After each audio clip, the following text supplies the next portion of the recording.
Ahoy! Welcome to Last Free Nation.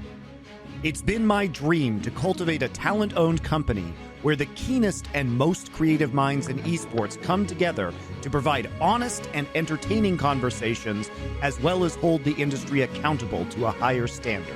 All your favorite shows and content previously under the name Insight on Esports, and a whole lot more, will now come aboard the Last Free Nation. That's right, in an industry where few are willing or bold enough to speak their mind, we will be your unshackled source for informative analysis, hilarious banter, unfiltered opinions, and authentic reporting across esports and beyond. Join our crew by following and subscribing to Last Free Nation on all social media platforms now. Get ready and join me and more salty souls in our crew as we embark on our maiden voyage with you, esports' true fans. Esports content as you know it is dead. Long live the Last Free Nation.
Monty, I can't believe we've done it. We've snuck inside Riot Games headquarters. It's incredible. We made it all the way to the basement, and it does exist. Look at this thing.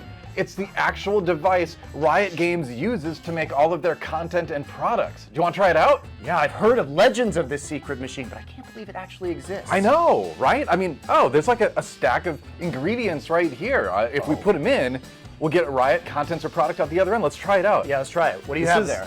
It's kind of an old one, but I think it should still work. It's Defense of the Ancients. Oh yeah, I remember that from Warcraft 3. Let's put it in the machine and see what happens. Yeah, okay, here we go.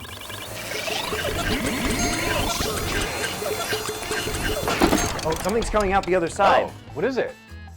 Oh my god, Doa. This is how they made League of Legends. We made another one. We made our own League of Legends, but that's it. That's it. That's League of Legends. What else is there? Well, wait, what is this thing? The Riot experience-changing computer. They must take the raw ingredients and make them Riot by running them through. Okay, let's try again. It's all coming together. All right, I found a couple more things. Let's try this. Okay, all right, okay. We've got, what is this? Counter-Strike Global Offensive, and then there's a second part to this. It's a bunch of anime. Weird. All right, Okay, you're supposed to put them in together? I guess so. Okay, let's try it. Counter-Strike and anime. Hold on. All right.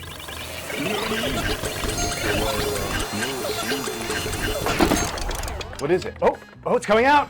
What is it? It's Valorant. It's Valorant. I should have known. That is Counter-Strike and anime put together. Why did it take them so long to make it when they've had this machine for like 15 years? You got to find the right ingredients. Clearly. I guess. Yeah. Well, there's more. Let's keep going. Oh, is that some esports stuff? It is. Yeah. This is. Oh wow.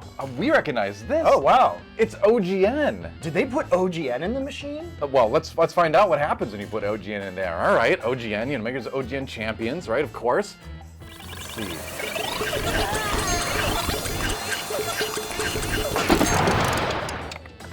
What is it? That was fast. It's LCK. That's how they invented it, taking it in-house. Those sneaky Riot devils. I should have known. I should have known. Do we have anything else, Doa? There's one more thing. It's you.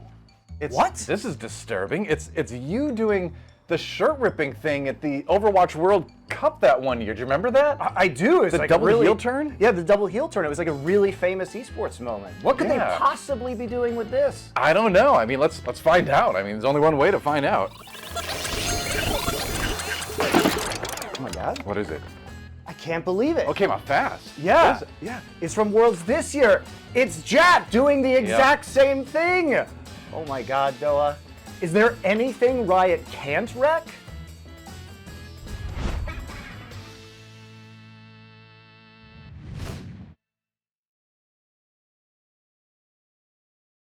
This is going to be the first episode of Summoning Insight under the last Free Nation banner. Don't worry, not bitter about any of the things that have been happening at Worlds or anything. You know, not annoyed, not malding, just taking it on the chin, lighthearted, just easing into the new series, right? That's right. You in traditional esports fashion, you have to answer things with memes, right? You just turn it into more jokes. That's the way that you win. That's the way that you win in the end. Oh, it is, because what you have to do, like you're saying, is you have to take control of the meme and make it funny. Like, by the way, it's just the improv concept is like agree and amplify, and then in doing so, you take control of the meme. Like the joke now is like as much as like Jat had sort of stayed that energy of what once he did and used it for his own benefit. Now it's sort of fired back on him in some sort of karmic, penance in some way. So obviously this show is just like the past ones though, brought to you by Esports Bet, which apparently, if you read, interesting, I've read this in Forbes, not magazine.com. I actually read that. Apparently it's a high six figures sponsorship deal. So, all right. So, and here's the thing. No wonder they've got money to spend on us, mate, when they're giving away money, essentially. Because first of all, they've had it all year long. It's still running now because obviously it is Worlds. The Worlds Prediction Series 2 contest, which is free to enter, has a 10 million USDT prize pool, up to 300,000 USDT place. They advertise currently for first place.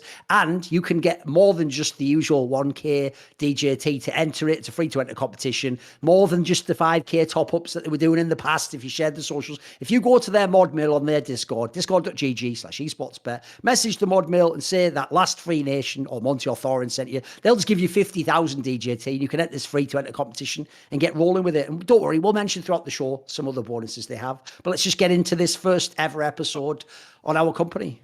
That's right. We're going to talk about the company, but also, guys, just at the top of the show, I want to remind you to follow all of our new socials on Last Free Nation. So we are going to be renaming the Twitch and YouTube channels. If you're already following there, no big deal. But we will also have TikTok, Instagram, Last Free Nation on Twitter, Snapchat. All of this stuff is going to be rolling out with a variety of short form content. So you're going to be seeing a lot more and different varieties of content. We also have a new show that's going to be on the League of Legends channel tomorrow. So keep an eye out for that. And also for Worlds watch parties in partnership with Esports Bet, we've been doing them on my Twitch channel. So MonteCristo on Twitch, which I will link below. They've been doing giveaways of like 100 USDT to people's accounts if you're on their Discord and watching the watch party. So that's been very exciting. It's been me. Doa's here for the rest of Worlds. Wolf is flying to my house. He came in from Korea. He's flying to my house this week to do watch parties for the next several weeks. Crumbs is going to be staying at my house. Basically, everybody's just crashing at my house to do these watch parties. So it's going to be a lot of fun. Watch along with us at twitch.tv/MonteCristo. So to clarify, when you said they're doing giveaways, did you mean USDT? Yes, USDT. Sorry. You said DJT, just because obviously 100 wouldn't be very much compared to the 50. Yes. You meant USDT, actual. I meant crypto USDT. you could use. Yeah, there you go. So it's a real crypto you can use. Yeah, so and it's been a that's lot a giveaway of in fun. the chat, right? Yeah, just give a follow to that channel. We will be there for all of the rest of matches at Worlds. So yeah, and we've got more announcements on all this content coming up really soon too. So thank you guys for everything, for following. It's very important that you guys do this. If you haven't already followed the YouTube channel and the Twitch channel, go ahead and do that now. We really appreciate it. So yeah, let's get it. I mean, I know you guys are probably chomping at the bit. We were literally sitting down to start this show, and the Carlos news came out. It's not terribly surprising, but we'll get into that in a bit. I think first off, we want to take an opportunity to describe the new company and what we're doing, because it's really exciting for us, not only to have the new brand, but the purpose of this is really to unite a bunch of different content creators and make sure that you guys are getting great content delivered to you efficiently through this umbrella brand. It also allows us to go out and work with more people, work with more sponsors.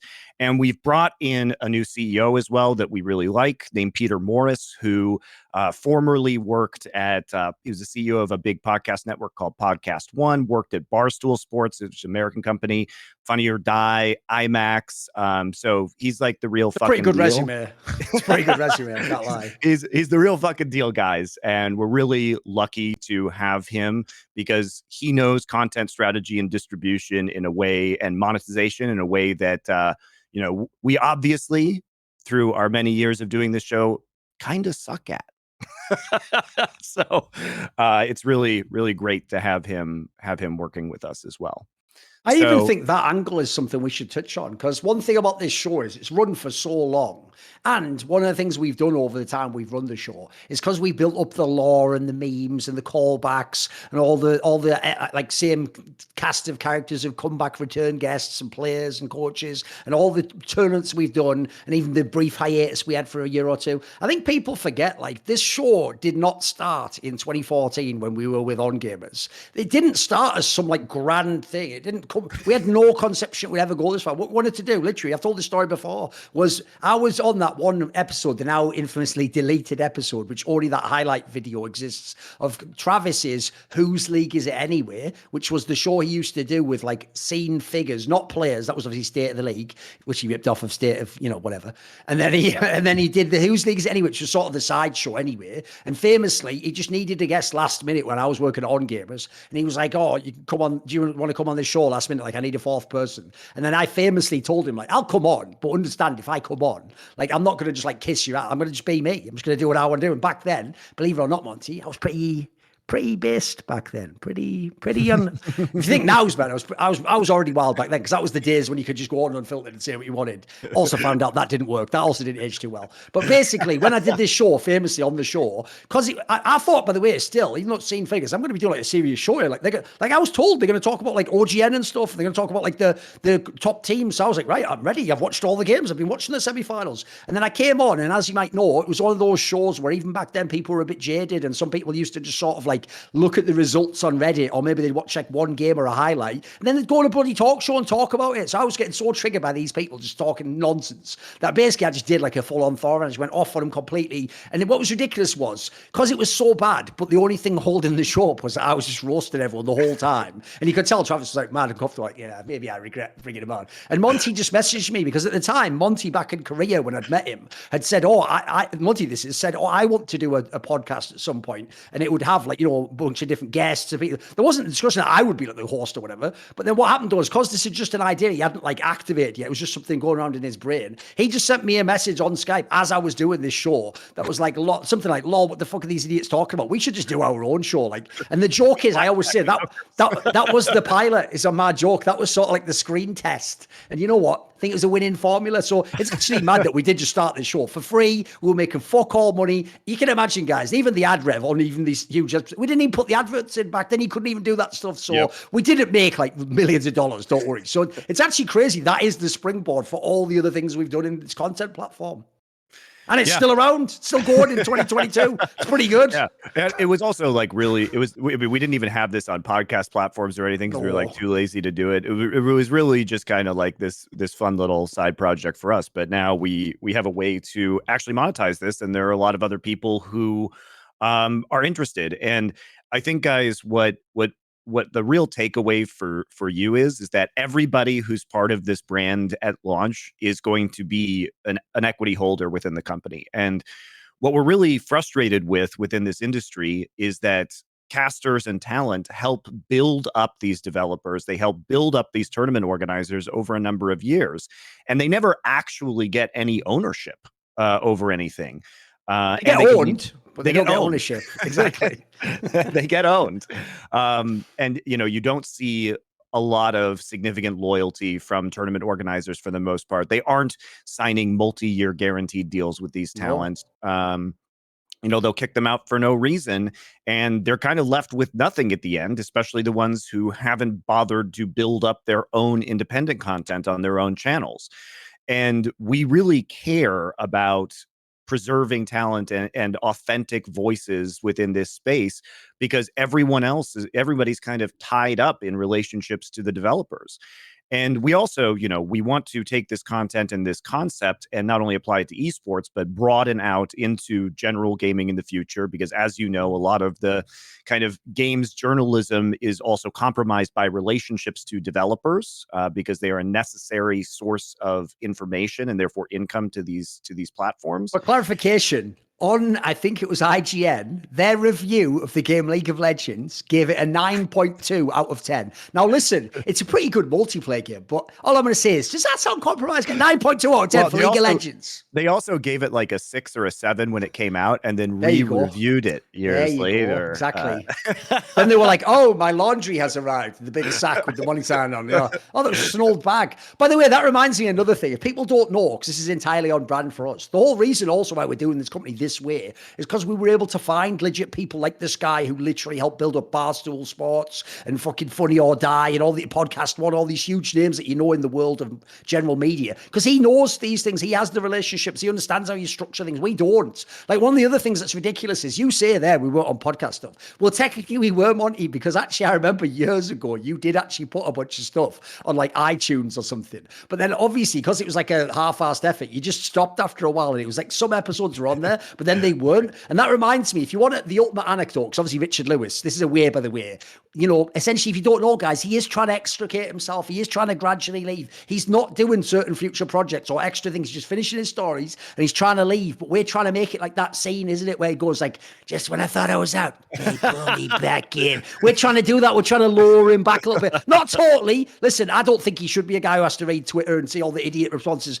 But if every now and then we can have him as a guest on a show or do something where he goes away with a camera crew, wouldn't that be the perfect way to keep Richard Lewis involved? So what I'll say is this. It's on brand for Richard. And this is also the way I used to think. I actively hated even the idea of like, I don't want to bloody market it all and put it on all the platforms. If they don't watch it on YouTube, fuck them. I'm not getting any ad rev, then don't give them it. In fact, don't put it on there, Monty. Delete. Because all I remember is this, one of the greatest, because obviously, by the way, Revenge by the Numbers, that show I used to do with Richard, that's on the CSGO channel of Last Free Nation. So that show has the ultimate moment of what the old mentality was before we saw the light, which was Richard, because people kept asking him, and it was a show that used to be supported by Patreon, so it was patrons, because everyone wanted it on these podcast apps so they could do that thing. I want to go to the gym and be on the treadmill, this or whatever, right? So when they would say that, Richard did actually get Sam to put it all on that site, like Podbean or whatever it's called, right? One of those like podcast distribution sites. And there's a classic episode, which anyone who knows what I'm talking about will remember, which is, this is like, it's the opposite of the way any other industry would work, right? There was an episode where, because when it was live by the numbers, Richard would keep the Twitch chat open. And every now and then, if one person triggered him, it's like me, I told you I can't open it, mate. He would just go off on them and he would have a rant for 5 minutes at one specific person. And so some guy who was a fan, by the way, just said something like, oh, it's not, the last episode's not up on the Podbean yet. And Richard got so triggered because he was like, you're so fucking entitled. And who do you think you are that I have to put it on there for you to get it for free? That he literally said, I'm not joking. He goes, right, Sam, take them all off the Podbean now. I want all of them off right now. Get it deleted. There's never going to be another Podbean. If you know that, one, that's the ultimate Richard Lewis story. And two, that is sort of the old mentality. It's like, if you piss me off, then I'd take my ball and fucking go home. It's so good, isn't it? I know. Because the best thing is that guy got all of the shit taken down just because he asked. I love it. I fucking love it. Oh yeah. Here's the thing, guys. You may not like everybody associated with this, but it is important to have all of these viewpoints within the space and a real option for people to be able to speak their mind, and a company who's dedicated to that. And by the way, guys, our CEO, our board has zero creative control over this company, like zero. It's actually just built into the way we built the company. So you will always, always, always get what the talent want you to receive, right? That's the goal. There's a level of absolute trust in us in that regard. They are just there for the business side. That's the point. That's their specialty, and they're going to deal with that. They're not here to go like, well, I think we should maybe, they're going to do that. We're going to decide that. Exactly. So I hope you guys like it. This is truly, a talent-based effort. It was these channels that you're on were like co-owned by me and Thorin. We are giving them to the company. We are giving the intellectual property of the shows to the company, and everybody's getting cut in who comes on board this project. So that is the purpose of this, and it should be something that you really should support as a neutral, like independent outlet within the esports space, which I think we can all agree it badly needs, especially as kind of the publishers and the tournament organizers have gotten even more control. Somehow they have even more control these days than they used to. I mean, I'll even take the whole analogy of like the pirate utopia and the ship. I'll take it further.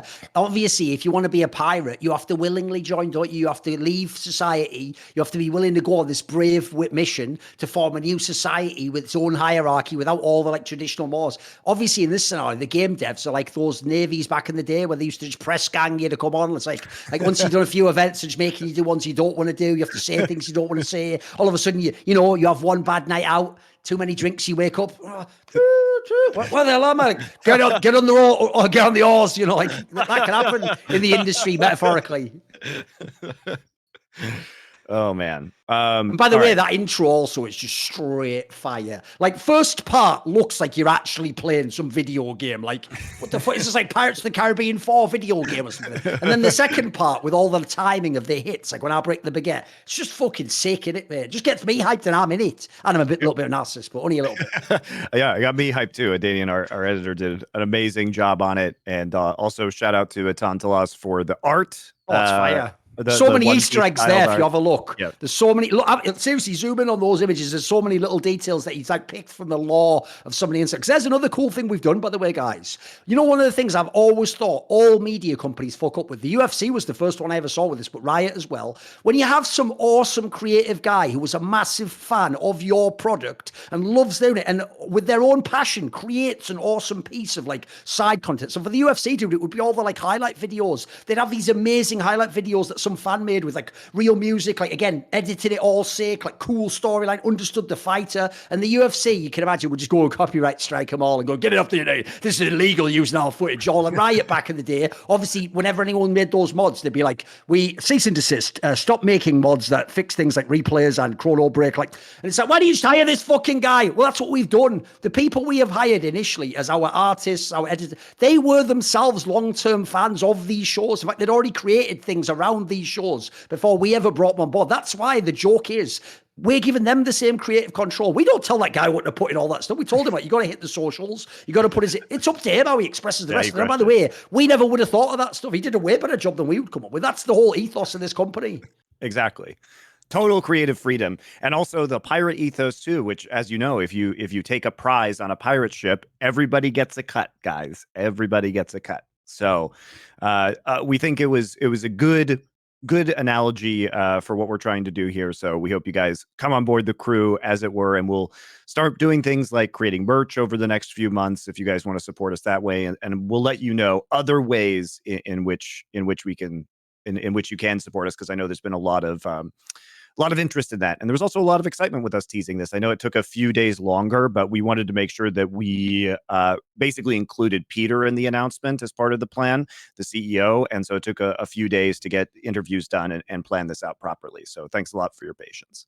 I'll even give you a piece of trivia you might not know, which is that's another thing you would never understand about pirates because you've only seen it in movies where they're the bad guys, which is you're going to think because they're pirates and they're criminals and they're stealing, it must have been totally lawless. And if anything, it was probably like some Lord of the Flies shit and they were just ruled by like a tyrannical leader. No, it was actually the opposite. Here's what people don't know. If you were on a pirate ship, the actual default standard was everyone gets a share of the booty, and then the guy who's the captain of the pirate ship maybe gets 1.5 times a share or 2 times a share. A captain of like a British Navy ship would get 10 shares compared to the one of the guy who's the sailor doing all the privateer guy going out. Like, that's the other thing. People don't realize that even the concept of the pirate ship was more equitable because the premise was like, no one's going to sign up with all that risk and danger unless you are going to directly share in the profits. That's the sort of spirit that you want to do it in.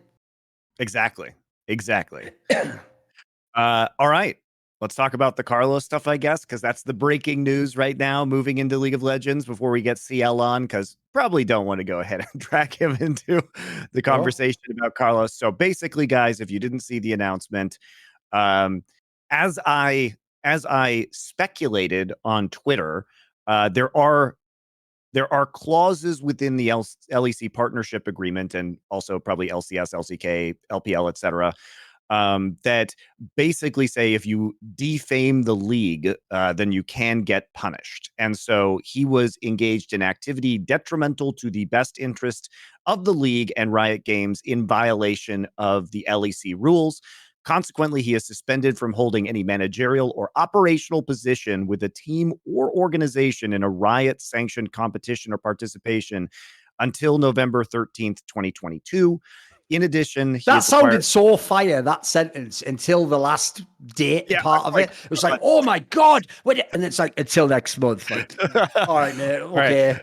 Calm down. Carlos is required to complete sensitivity training and executive training as detailed below as well. So basically, and then I'm going to summarize the rest of it for you.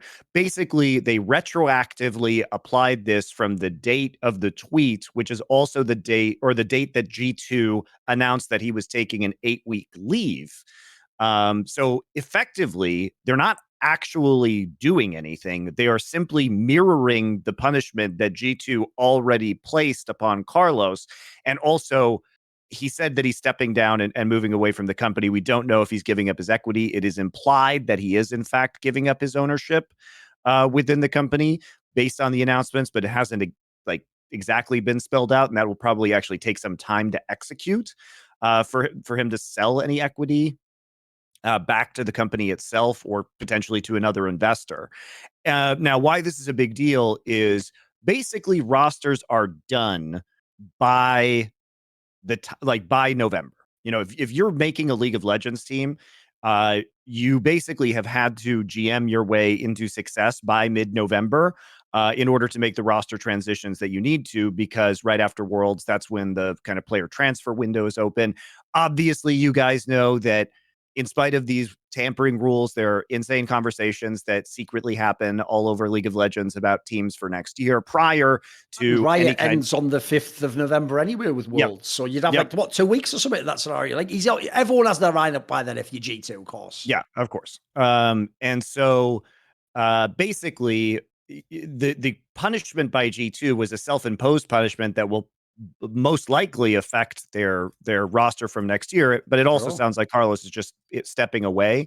So this is not really any additional punishment. This is really Riot just saying that they had to do something or make some sort of announcement for PR reasons, because they could have just done nothing and it would have been exactly the same. I mean, they basically have. Like, as you say, what they've done is make this grand statement like they're doing something big. And then when you actually read all, like I say, when you get to the end of the sentence, it's like it just undercuts all the fucking emphasis and all the grandeur of what you're saying. Because here's the thing. What I like to imagine is this, Monty. I like to really imagine that Sam Matthews of Fnatic, that's the particular person I'd be thinking of right now, would be reading this statement and he'd just be reading it. What I like to imagine as well is, listen, no offense, but I don't think he's like someone who, you know, scans the whole thing with his peripheral vision, reads really quickly. I imagine he's going, in view of all the above, and he's reading like this, right? And as he gets to that sentence and he goes, Carlos Rodriguez is suspended from holding any managerial or operational position within a team or organization in a Riot sanctioned competition or participation there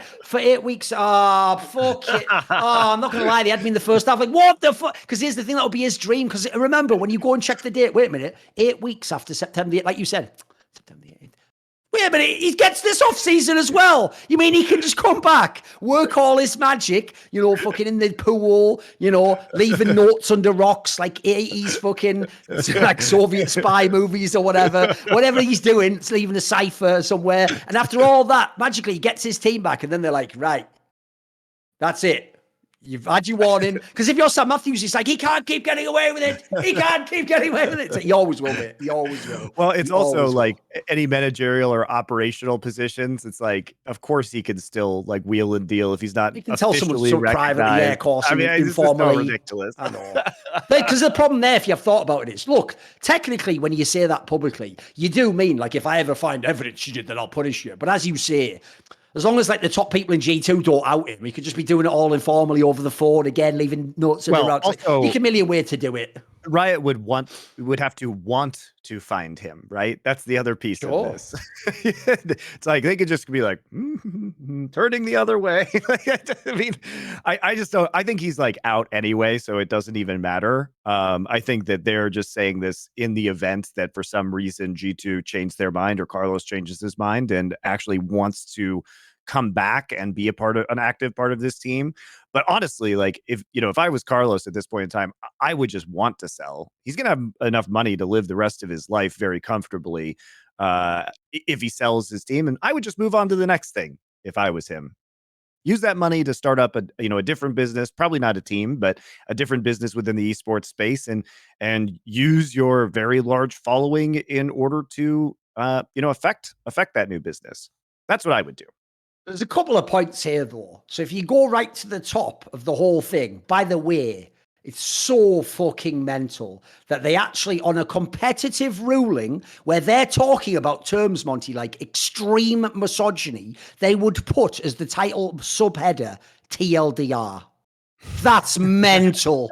That is what a clown show Riot is already. You're putting fucking memes into a thing that you're supposed to be seriously punishing this guy because of the disrepute he's brought LEC and Riot as a company into for his perceived views about women already. Fucking you kidding me? We won't go into that one. You go watch the Four Horsemen episode, you know what I'm talking about. But then there's the way they explain this, right? Here's what's mad. They say he engaged in actively detrimental to the best interest of activity, he engaged in activity detrimental to the best interest of the league and Riot Games in violation of the LEC rules. If you're wondering, by the way, that's because the LEC rule somewhere will contain like all player contracts, something that essentially says like if you bring the league in a disrepute or like you associate us with something fucked up. And but the whole point of that, by the way, is that is like the most enormous fucking like wide open door that they can walk through essentially on anything. It's purely subjective. Like they could say it on any angle they want. And in this particular case, again, there wouldn't be a set line in the sand. It's more going to be if it's one of those ones you do if push comes to shove. Like what you're waiting for is if something like this blows up and you're like, well, look, he hasn't technically broken any other rules. That's it. He broke the one where it's like he made us look bad because we're associated and he said G2. That's the angle, right? The problem with doing that, though, is this.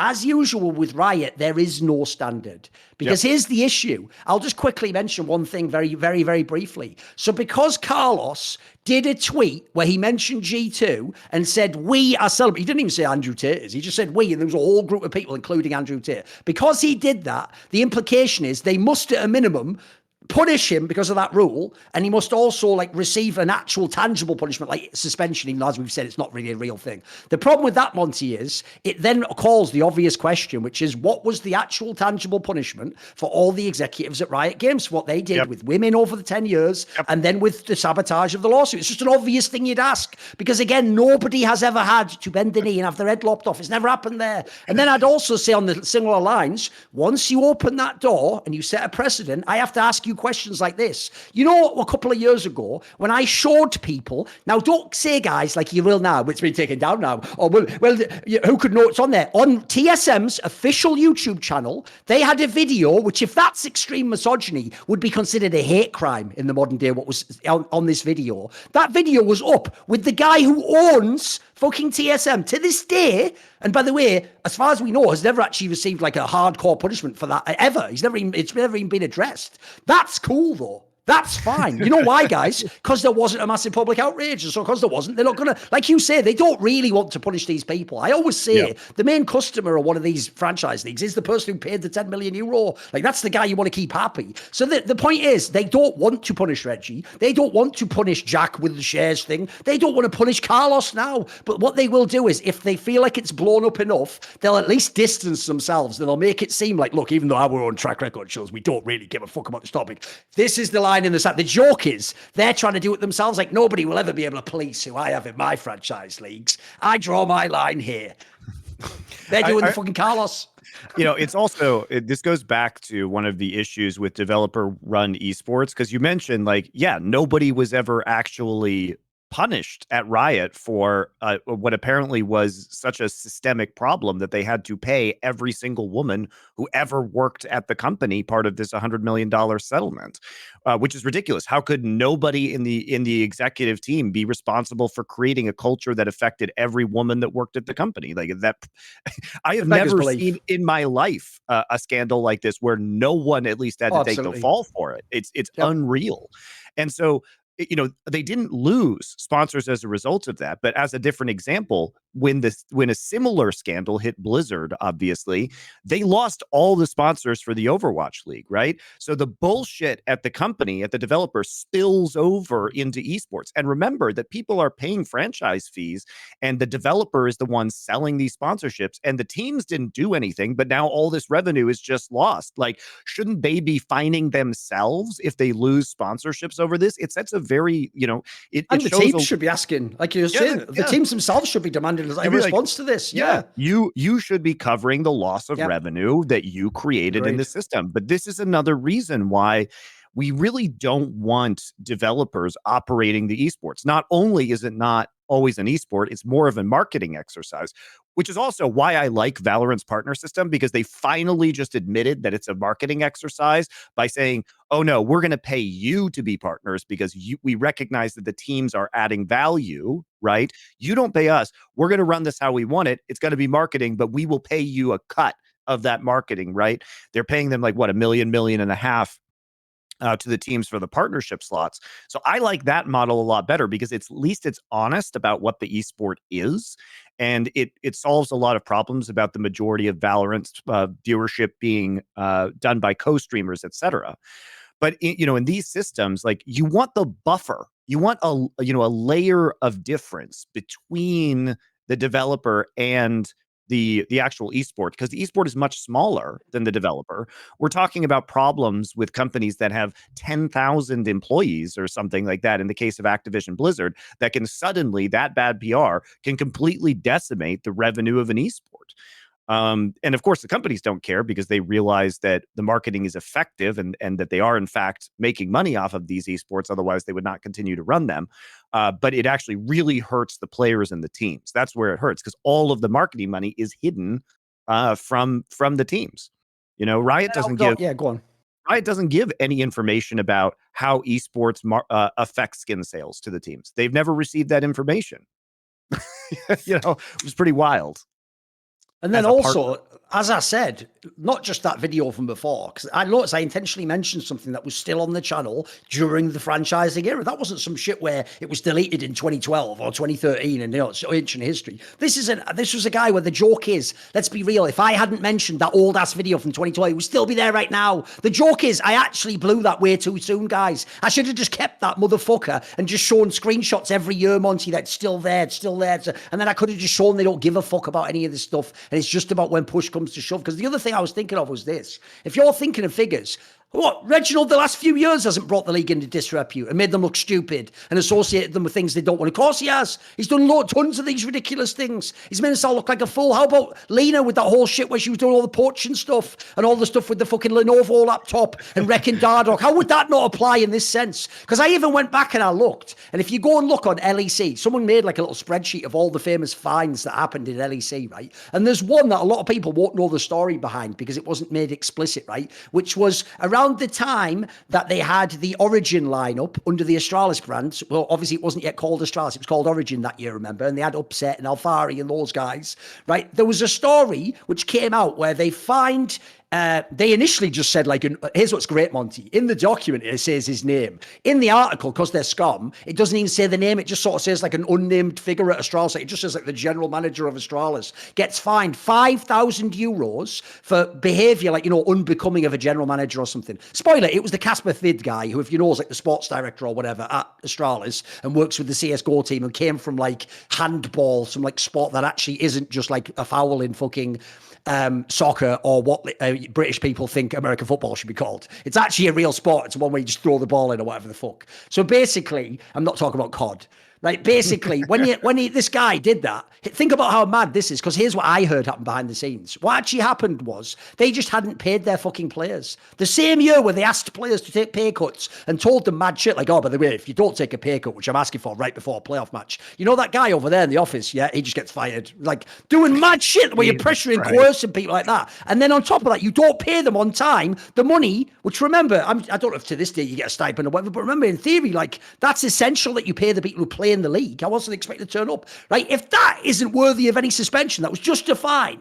Because remember, here's the thing people don't get in the modern day. The reason why a €5,000 fine's genius is because to you or I, well, not to you or I, we're fucking balling, last Free Nation, but to normal people, the peons, us 10 years ago, Monty, to a normal person, 5K is a fucking lot. That's like a few months' salary at least, maybe even 5 months' salary. Also, that could affect like what you're suing up with your life. You might not even have that money now. So that sounds to the fan like, whoa, that's not just a slap on the wrist. That's real punishment. No, when you're an org like Astralis, you'd rather have the 5K fine than any real punishment. Oh, yeah. It'd be way worse if you said this guy couldn't like for example, in that scenario, by the way, if you don't even pay on time and you're fucking around and messing with the players, I think that probably should be a suspension. That should be like, you should be away from players for a split or something. You have to earn that trust back. So the point is, there is no track record of this with Riot. What they did here, like you're saying, is they saw that it's all blown up. They saw that there was a response from G2, which, by the way, has just taken care of it all for them. There's the real question, Monty. What would they have felt compelled to do if G2 did nothing? If Carlos didn't fall on his sword and basically say, I'll just leave then, or at least intimate that. If he'd have done nothing and they'd held firm and G2 was like, we're still dealing with it,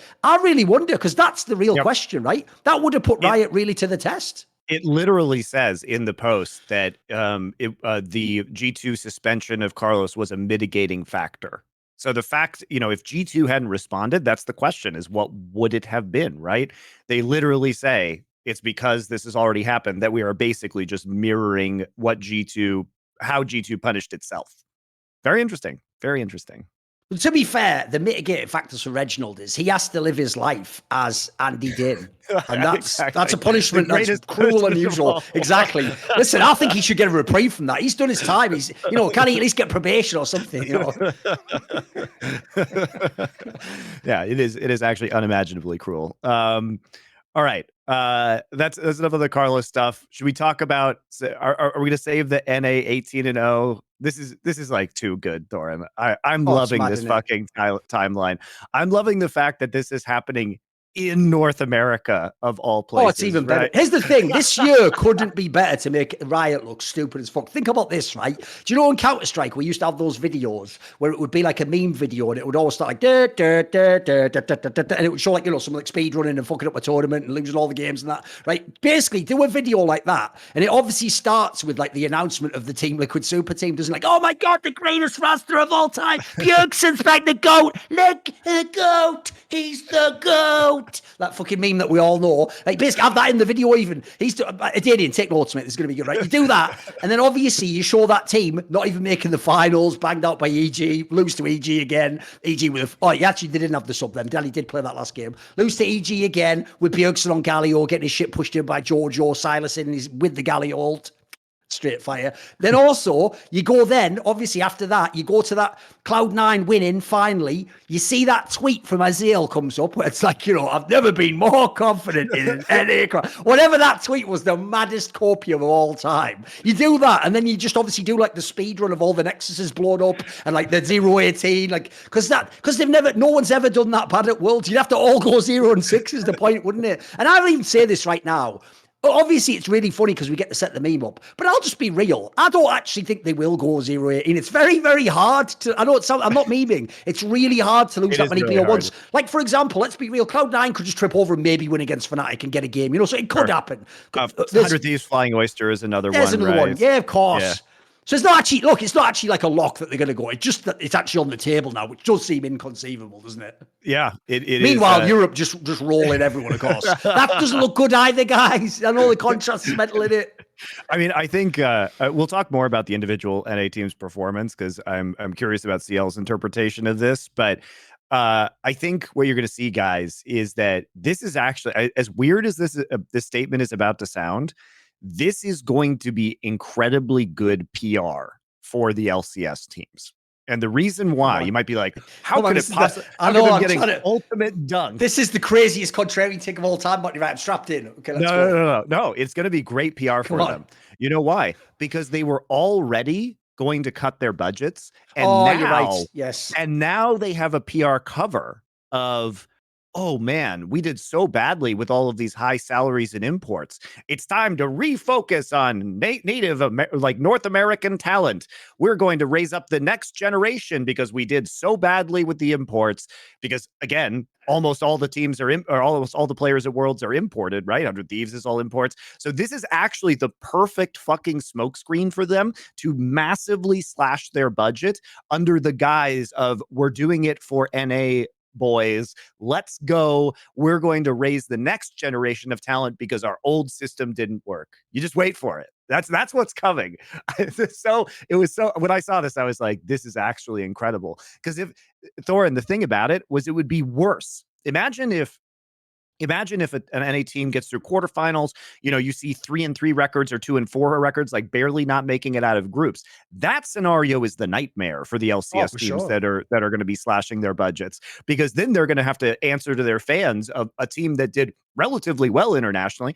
Well, why the fuck are you cutting your budget? Why the fuck are you getting rid of all of these players? So it's actually just incredibly good for most of the LCS, to be frank. And then there is also that mad angle. Yeah, you're right. That it's in NA. So you can't even blame jet lag. You can't even, by the way, there's a reference and a half. You can't even do jet lag. Remember that one where Hooney locked in that fucking, the Cassiopeia or whatever against TSM? He's like, I remember the jet lag, like right in the fucking draft as well, homie. Like, I know, mate. There's the other thing. I've been sort of going easy on Jet aside from that part where I got fired from his job. But aside from that, I've been sort of like trying to peel off a bit and go, you know what, fellow professional. But actually, you know what? After that fucking shit rip-off of Monty, which, if you saw that stinger at the beginning, straight fire. We'll put that out as well. Don't worry. The how Riot does wreck everything. Now, there you go. That's pretty good. Basically, I'm going hard to fuck again. That was a fun acronym that I came up. Yes. Right. And then the other angle was this. Changing computer. I've got two angles, but I'll do the second one second, so it'll be funnier. Right. The other thing is, I did see on this very Worlds, I think it was when Fnatic wrecked T1. I think that was the game. So obviously, think about that. You just beat T1. Right? Obviously, you're going to be talking about that, building it up. It's a BO1. Like, remember, if you're a caster on Riot's broadcast, you're not allowed to say it's just a BO1. That's the fucking format of the World Championship, you idiot. You're supposed to agree that it's actually a good format. Otherwise, what are you doing there? What is this farce? Like, you have to sort of go in and buy into the idea that that's a legit format. You can't go, all right, guys, we've just shown you one of the marquee games of the night, but at the end of the day, it's only a fucking BO1, isn't it? Like, what? Right, that's mad. So Freak, of course, was the one who said this, right? Now, when he said that, the first thing I thought of sort of like, let's not get ahead of ourselves of a BO1, was like, my mind went back to MSI, where if you remember, when EG played against the minor regions, they went like 1-12 or 1 out of 12, so 1-11, 1-12 or something, right?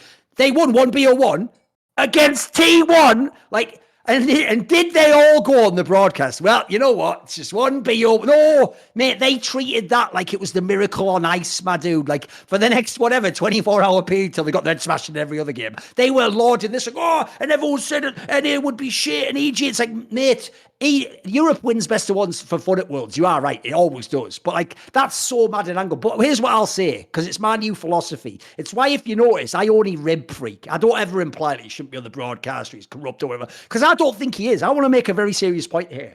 You know, when people say that shit that they say about the two classic examples, Stephen A. Smith and Skip Bayless, they always say, oh, they're just cynical. All they do is they just think up contrarian takes to get attention and hit. I don't believe that at all. I've watched a lot of interviews with those guys. I've followed their work for many, many, many years. And I can tell you, even before they were these massive media personalities, they were like this. They already had these super edgy takes. If you don't know, go look at like some of the stuff Skip Bayless was writing in the 90s and the 2000s. Like, he had some wild takes when he was just like a beat reporter in like Dallas and in fucking, I think he was in Chicago when the Bulls were there, etc. And Stephen A. Smith, when he was a way smaller figure, just a journalist and an interviewer, etc. They had all these same takes. Those takes are genuine, right? The reason it's the other way round the reason they are enormous media figures is because you found people who consistently have a take that's really strong, but it's got a unique flavor to it, and it drives everyone wild one way or another. You either fuck with them and you're like, he's telling the truth, man, he's saying it like it is, or you're like, oh, he's a fucking piece of shit, how dare you. By the way, essentially what we've done with this show, isn't it? It's one of the reasons I think we're like enduring figures. So one of the things I want to make very clear is this: people will always say that about me and you and LS and Freak. They'll always go like, oh, you're obviously just saying anything to get attention. No, that's actually our skill, that we just have a unique perspective. It's called punditry. You have your own perspective. And the best part is, just like LS's work, you're not going to get it the first time you see it. You have to sort of get the patois. You have to get like this is like the way they speak. This is the ideas they're referring to. Or I get a sense that like Skip Bayless is going to say Tom Brady was robbed when he lose the game. But how's he going to say it? That's the interesting part. So I'll never actually say, by the way, that Freak's just like some cynical. He isn't. He believes all that shit he's saying, I think. He genuinely does think that like this region's better, that one's not. He does have mad takes on all the champion stuff. That's actually, by the way, one of his best qualities. Because here's the thing I realized after years that a lot of you were in denial of.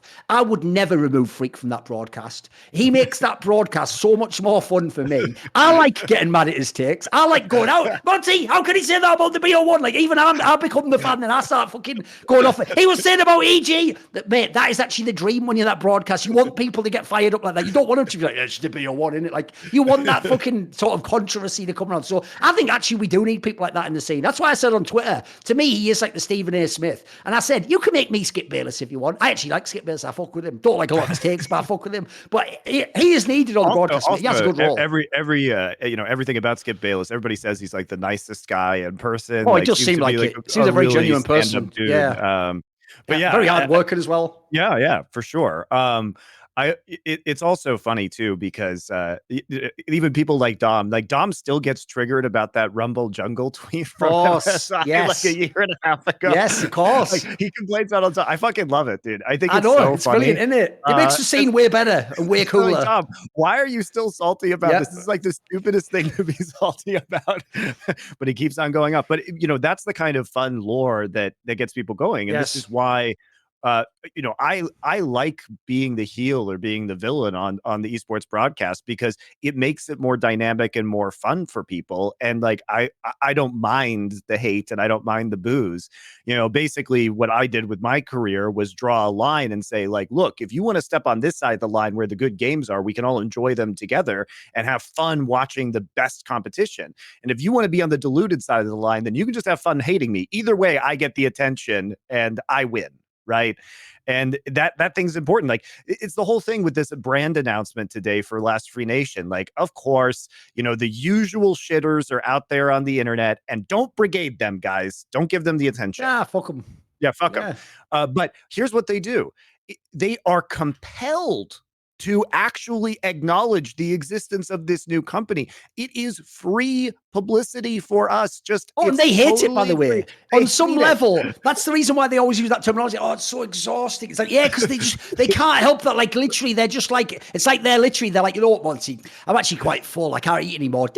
Oh, bloody, I'm salivating. I'm hungry again now. Great. Now I have to eat this chow donut. Oh, bloody hell, not another bowl. Like, they can't keep getting away with this. If you don't know, they're also people where the punishment is just having to be them and enjoy this world where we keep just fucking succeeding somehow.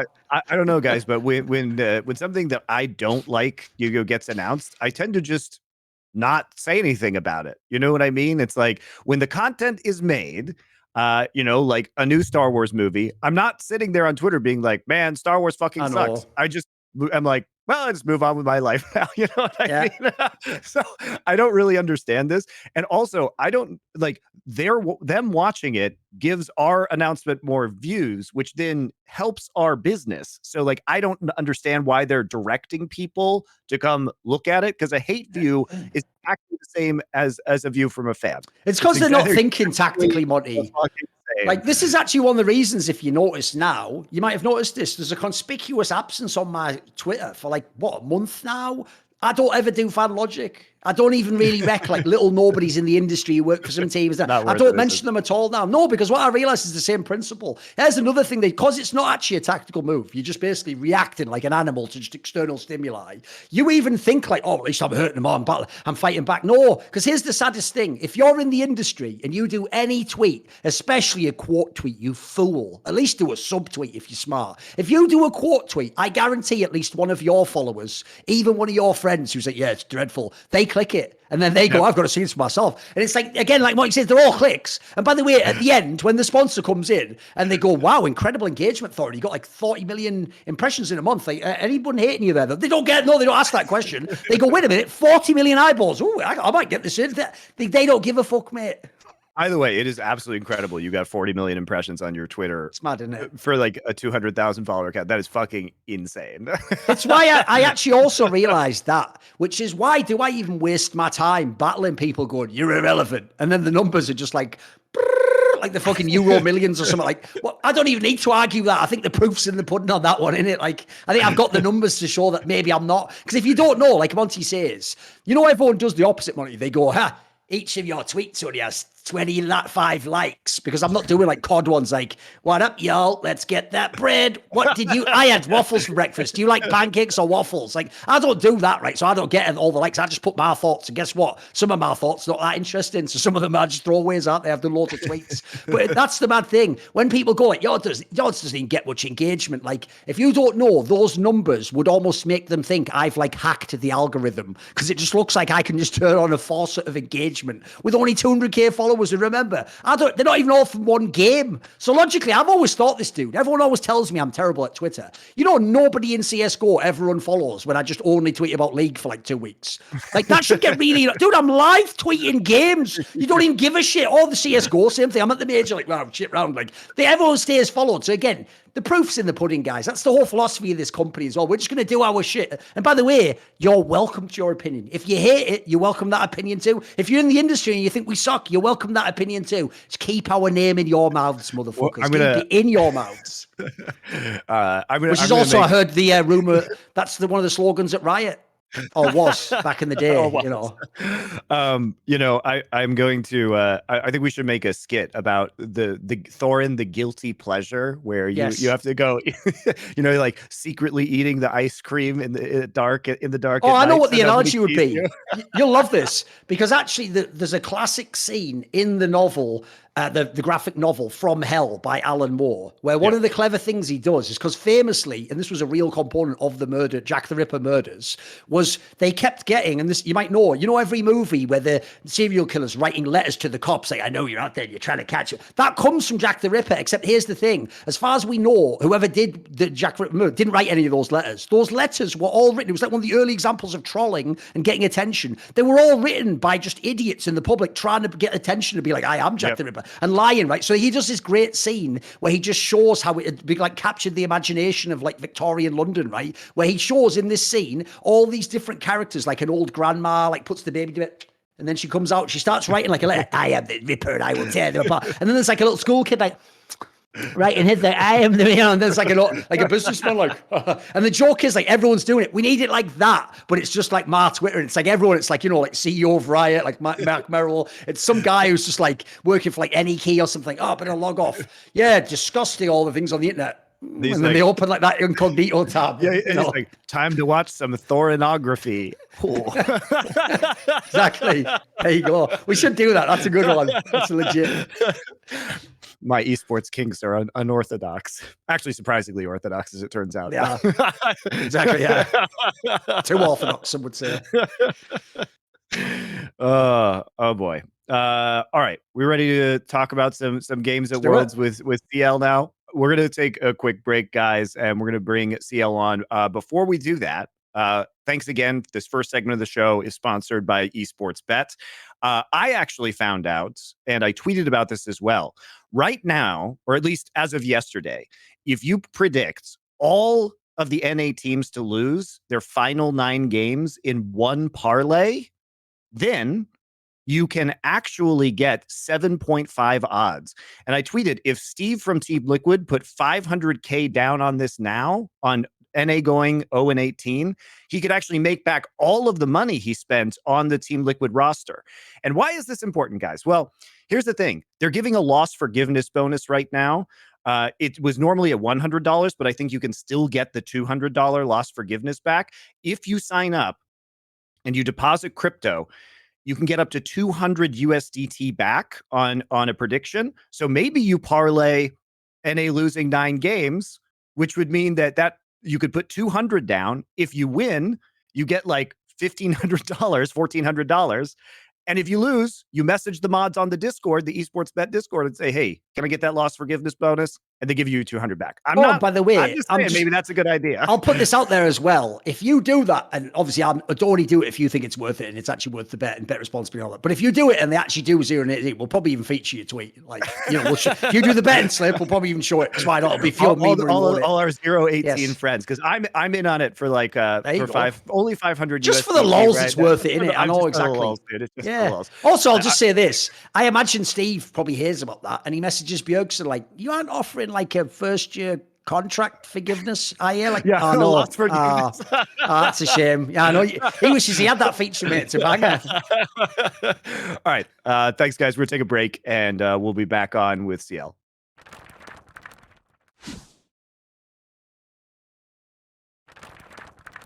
Right, we're back here with our guest, which is SeeEl from Rogue, and I'll mention the same thing I said on the interview I did with him. If you're wondering why it isn't like SeeEl or SeeEl or something, which by the way, it sounds like a brilliant chant that he could start doing if he was more famous, right? The reason it's SeeEl, the simple way to remember it is he is Korean ethnically, and his name is Christopher Lee, so it's the initials SeeEl. And by the way, there's another thing as well. If you don't know, that is also completely on brand for a Korean whose family's moved outside of Korea. His name is Christopher. Spoiler, he'll have a Korean name, I'm sure, originally. They pick like a westernized name, and then his surname's Lee. Look it up. I think 20% of Koreans, that's not an exaggeration, have the surname Lee. It's a very, very famous family name.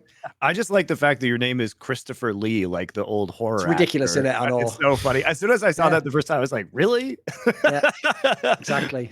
Are you a Christopher Lee fan? Have you seen any of the old Dracula movies? Not the Dracula movies, but I did watch Lord of the Rings. Very good. So it was the Saruman on that one. Yeah. So that was big Lord of the Rings fan. To be fair, though, I think the White Wizard, that would more fit Freddy 122 if you look at the careers. Yeah, I mean, think about it. There you go. Whatever. There you go. Whatever. You know, Christopher Lee was actually a badass. He's British, but he volunteered to fight with the Finns in their war against the Soviet Union, and he was like part of like a guerrilla cross country ski patrol. It's fucking his career is fucking crazy. He told a story this one time. Speaking of Lord of the Rings, there's like a famous anecdote where Saruman gets stabbed, right? And Peter Jackson was directing, and he's talking to Christopher Lee. He's like, I want you to like make this big scream, and Christopher Lee is just like, that's not what it sounds like when someone gets stabbed in the back. And so he was like, I've seen that. And so I'm going to do it the way it actually happens, with like this gasp of like the air being taken out of you, like knocked out of you. But that guy was a badass. And obviously, Christopher Lee, most famous for his epic roles in Hammer Horror Classics, which is not just the famous informal name for when Odoamne picks Jace and then they refuse to play around him. Not bad. Not bad. That's a good one. On the flyer. Come on, it's not bad. It's decent. And Hammer Horror was the old British production company that made all those Dracula movies, including some really fabulous ones where like Dracula's in the 70s and shit that I've watched. If people don't know, this is a weird thing we have in British. They intentionally make it's called camp. You're intentionally overacting it. Like they don't really. It's like The Room. Well, The Room wasn't intentionally bad, but you know what I mean. It's like you're supposed to enjoy that. It's so silly and over the top. They weren't really thinking that was like the best method acting or whatever. But anyway, that's by the by. So obviously, SeeEl, we want to talk about Worlds because here's the thing. They've already gone and done it again, mate. Even though I did say this, everyone could go back to all the shows. I did say, if you look how Rogue played, because in the finals, I actually thought Rogue played like an LPL team, mate. It was fucking amazing, all that team fighting, re-engaging, gank city, all. I thought, mate, if they play like that, they're going to have a chance at Worlds. Then I saw the group, and everyone was going like, oh, it's the Cloud9 Fnatic group's the one with the chance. I was like, dude, this group's got a really good chance to get like some upsets, maybe beat the Asian teams, get a win here and there. So as usual, everyone has underestimated Rogue. Everyone thought Rogue has no chance to do it. Rogue's popping off. So what are your initial senses of that? Like, obviously satisfying to, did you get any hype, do you think? Did people actually thought Rogue would be good? What was your sense? I mean, obviously, we thought the group was good for us, and I actually think that a lot of our success attributes itself to the group as well. I mean, no credit to be taken away from the players. I think they're fantastic. But if we played like we did versus Gam, where we dropped a couple objectives, misplayed around the map. I mean, I'm not sure if we would have had that win against possibly a Gen.G or a T1, right? Would that would have happened as well? We're not sure, right? We're not sure. So yeah, I mean, we were happy with the group. We're happy with the results, and I think it's just all about keeping the momentum up now, right? Well, Is basically, go on, keep going. Basically, just so people know about Rogue, if you win one game, you're virtually guaranteed to leave the group. So effectively, out of the remaining scenarios, if they beat either top or DRX again, just one of those, they're in. If they beat Gam again, they're in almost every scenario, right? At least the tiebreaker at a minimum. Yeah, at least a tiebreaker. They're in at least because they'll beat everyone. Yeah, sure. So, and then even if they lose all three, there's some scenarios in which they are in, and then there's most scenarios in which there's a tiebreaker. So it's almost guaranteed that you guys are at least going to be able to fight in a tiebreaker for the last spot. And as long as you beat Gam, it's like almost all the scenarios are that you still just automatically get in without having to play a tiebreaker. So this is a really overwhelmingly positive scenario for you guys. Yeah, I mean, go on, mate. Go ahead. I was going to say I'm the cringe cliche guy in the team. So I'm just going to say another quote, which is "Job's not done." So I mean, look, we'll just see next week, right? We don't know what will happen next week. So I mean, I hope that's the mentality that we'll have. Obviously, my influence is a lot more limited, right? Like the credit really should be going to Bloomhagen, who's our player development head of player development, but he was Freddie's assistant and sidekick for like years. A long time, yeah. And he's like exceptionally good at draft. That's what he's known for. He's also really good at inputting game stuff. Freddie's doing fantastic as well, like as he always is. And then obviously we have that thing where unlike a lot of teams, we decided to stay with Rogue, like our strengths, and that goes to him as well. So, but while I'm here and while I'm on the talk show, while they work or whatever, I can say a job's not done, and I hope that we manage to pull it off. Right, there's obviously a lot of different topics we can go into here, but I thought a spicy one, because it'll play into something we've discussed many times on this show, and it's something I asked you about in that interview, but obviously it's a different platform. I'm sure fans of this show will be interested to find out. Is one of the biggest critiques people have of Malrang is the fact that they all think he builds the items wrong. They're like, oh, he doesn't complete an item, like, oh, he's making the wrong build here, like, what's he doing at this point in time? Right, what is your take on that? Because you had a different angle on it of like, you think it's the opposite. Yeah. It's not that he's just doing right. He's got like a very specific vision in mind of sort of the trees going down when he's building stuff, right? Well, I can't explain it as fun as you do, so I'm actually just going to quote you, Thorin, which is that in StarCraft, what you do is you have to adapt to what they do, like what the enemy opposition builds or whatever. And if their build path is different or you scout something different, you have to change the way that you effectively build your buildings or whatever, right? And I think that's kind of what Malrang does as well, in terms of his position in the game, how many resources he can take, effective health versus possibly finishing his second legendary item to get his mythic bonuses, for example. And I think that if you actually look at our game states, generally it's good. I'm not going to go ahead and tell all the people that are against him that he builds perfectly. That's not it. Even our analyst, who is like the mastermind behind like all the builds and doing the map and all this stuff, doesn't agree with some of the stuff that he does. But in general, right? I mean, it is questionable, some of the stuff. Yeah, sure. But in general, like as a player, I think what he does is very good for the game, adaptation wise, right? If you're a Jarvan and you have a 2-item, 80 carry coming out of the game in the form of comp, who's almost always going to be ahead of his lane, for example. In most games, then do you want to take your camps, or do you want his third item to come out faster for the Drake fight or Nash fight? You tell me, right? So yes. you can invest 2,000 gold on 2 giant spells, right?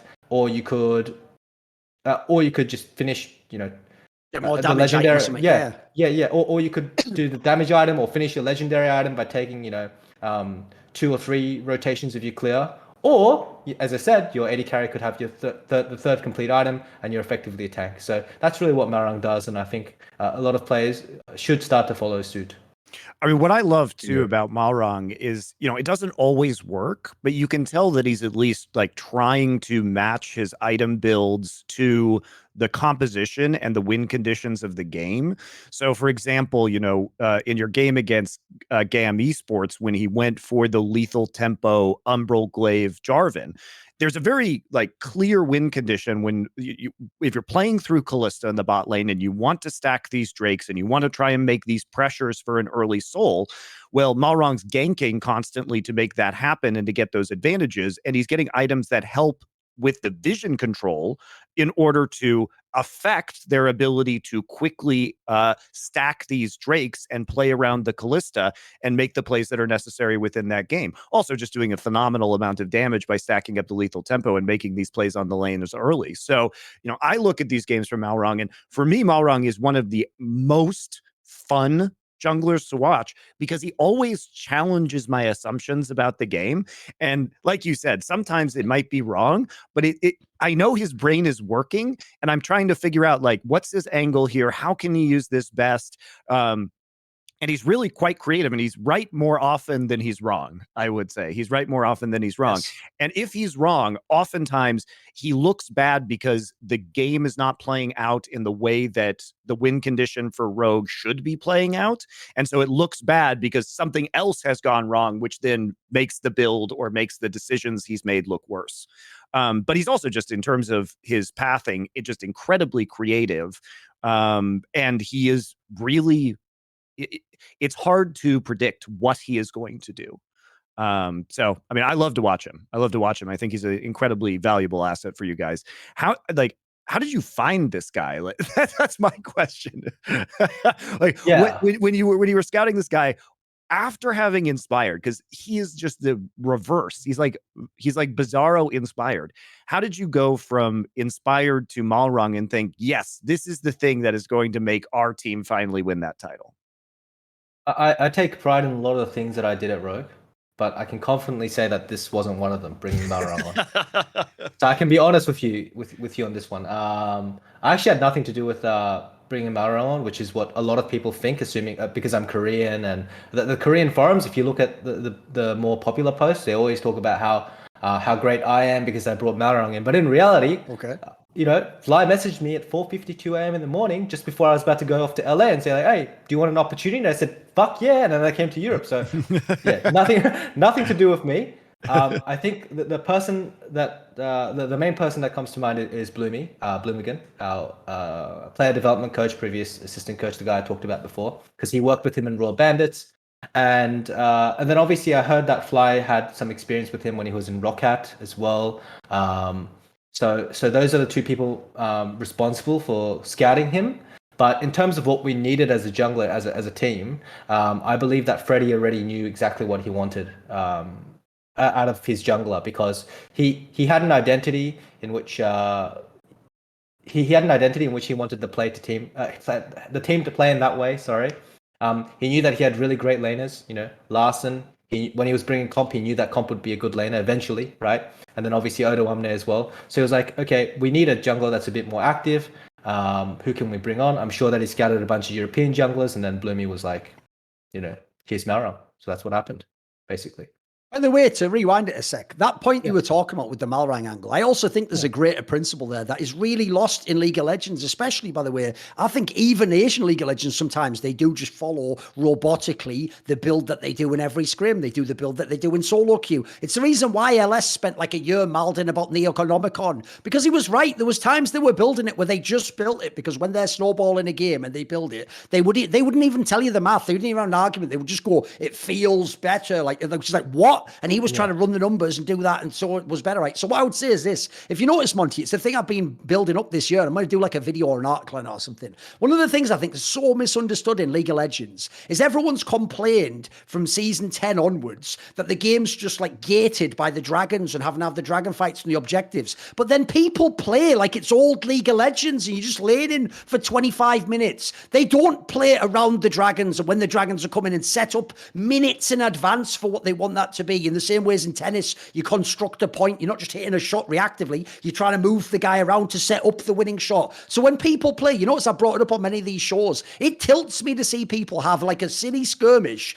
where 3 people like flash in, burn summoners, ults, Shurima shuffle to kill like a support or a jungler, and then the dragon's up in 30 seconds. And it's like, that isn't worth. Bring that turn back. That kill feels good, but it ain't worth. Like, you've just messed this dragon fight up. So similarly, for junglers, right? Yes, if you're just only looking as a solo queue jungler where you're not working with your teammates in comms, you might just build your mythic and go, right, I'm going to get my clear speed up. But if you're actually, where, as he says, you've got the best laners in the league, absolute bosses in their lanes, and you know that actually if Comp gets that 3rd item, he's going to carry all these fights. Actually, in that scenario, maybe like a fucking ruby crystal and some pink wards actually is the player to get Comp those kills in that scenario. It's not going to get you them. You're not going to look like the stud. But that sort of thinking, I think really, that's like chess thinking. You've got to think in advance, and people are really bad at that. Even top Western pros do. One of the teams I saw do this, because I know they're well coached, is XL. The amount of times I've seen XL just dick around on mid lane, like taking silly fights and pokes, and then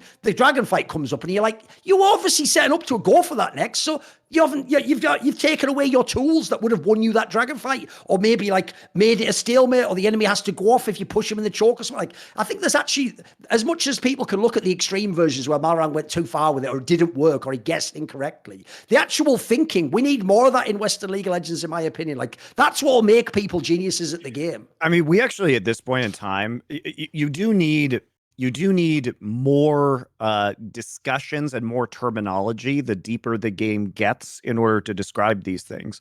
And to jump on what you're saying, Thorin, we currently do not actually have a term for these skirmishes and team fights that occur when there are no real objectives for the taking, where the purpose of these skirmishes is basically to draw resources out of your opponent in order to win the next fight at the objective. How do you refer to that time period, SeeEl? Like, because there's no agreed upon term for these kind of fights. I mean, I think that every coach has their own definitions. For example, but like for me, the fights would be a blunder, right? If there's an easier way to win the game, then you just use, chess terminology where it's considered a blunder, and you could have had mate in 5 or mate in 6 or whatever you want to call it. And then the other one, in terms of the itemization, which is the opposite end of the spectrum, I like to use a term called prophylaxis, right? It's I mean, I don't say this to players, but this is just how I think about it and organize it in my head, which is a medical term defined by using preventative medicine. So if you're diagnosed as pre-diabetic, you're going to take something for that, right? It's the same thing. Or you're going to take penicillin if you've had your wisdom teeth taken out to prevent infections or whatever, right?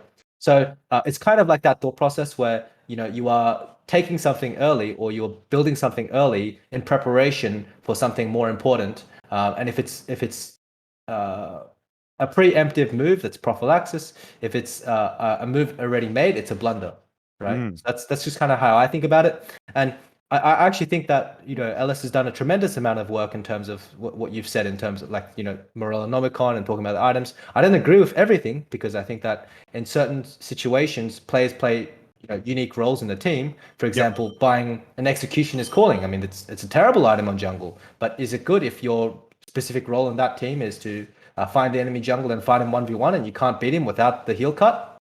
Of course it can be good, right? Same for buying too many wards, or buying lethality and then trying to remove wards early so that you hide your position. Depends on the game, depends on the team, depends what you have. But in general, I completely agree with all these frustrations. And I think as League of Legends progresses, we're going to see, and develops more, we're going to see more and more of these terminologies used widely.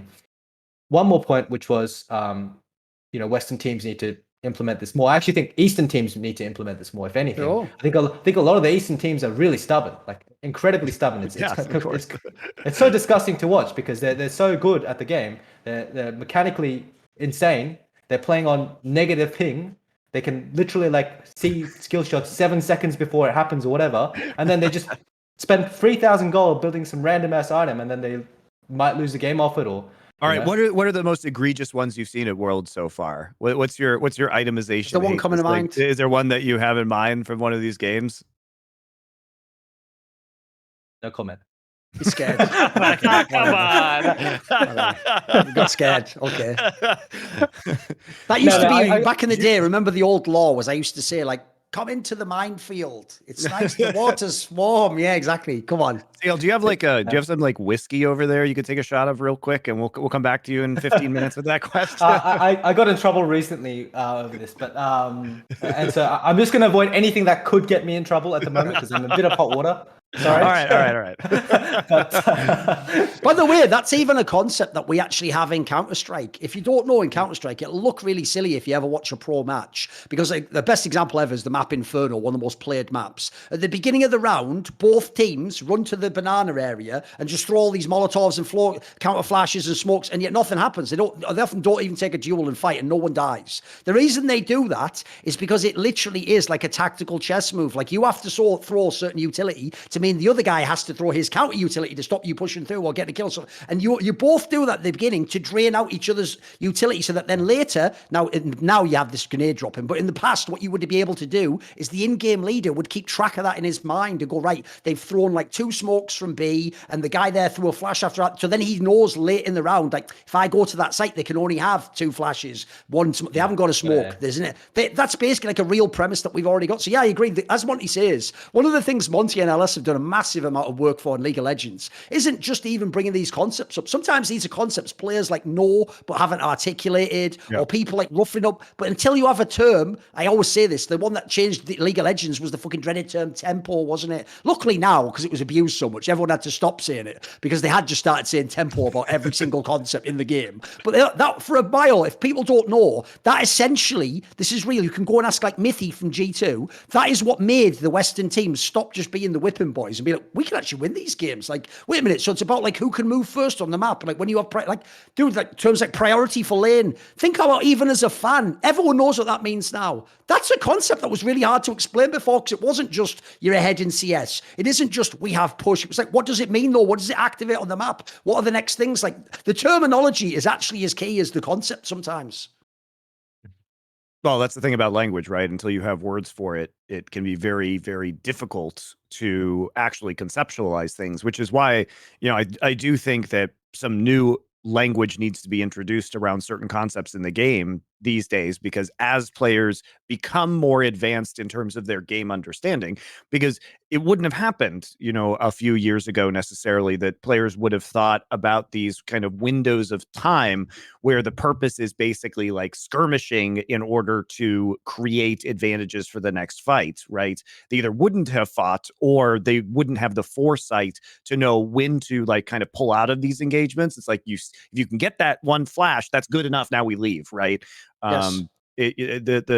That concept and that knowledge is more recent within. And definitely don't greed for kills. That's one of my number one pet peeves. Don't greed for kills that are like worthless. Because like I said, don't kill the support with an ult. It ain't worth it. One kill, it's not the old League of Legends. That doesn't snowball the game. One kill with, of course.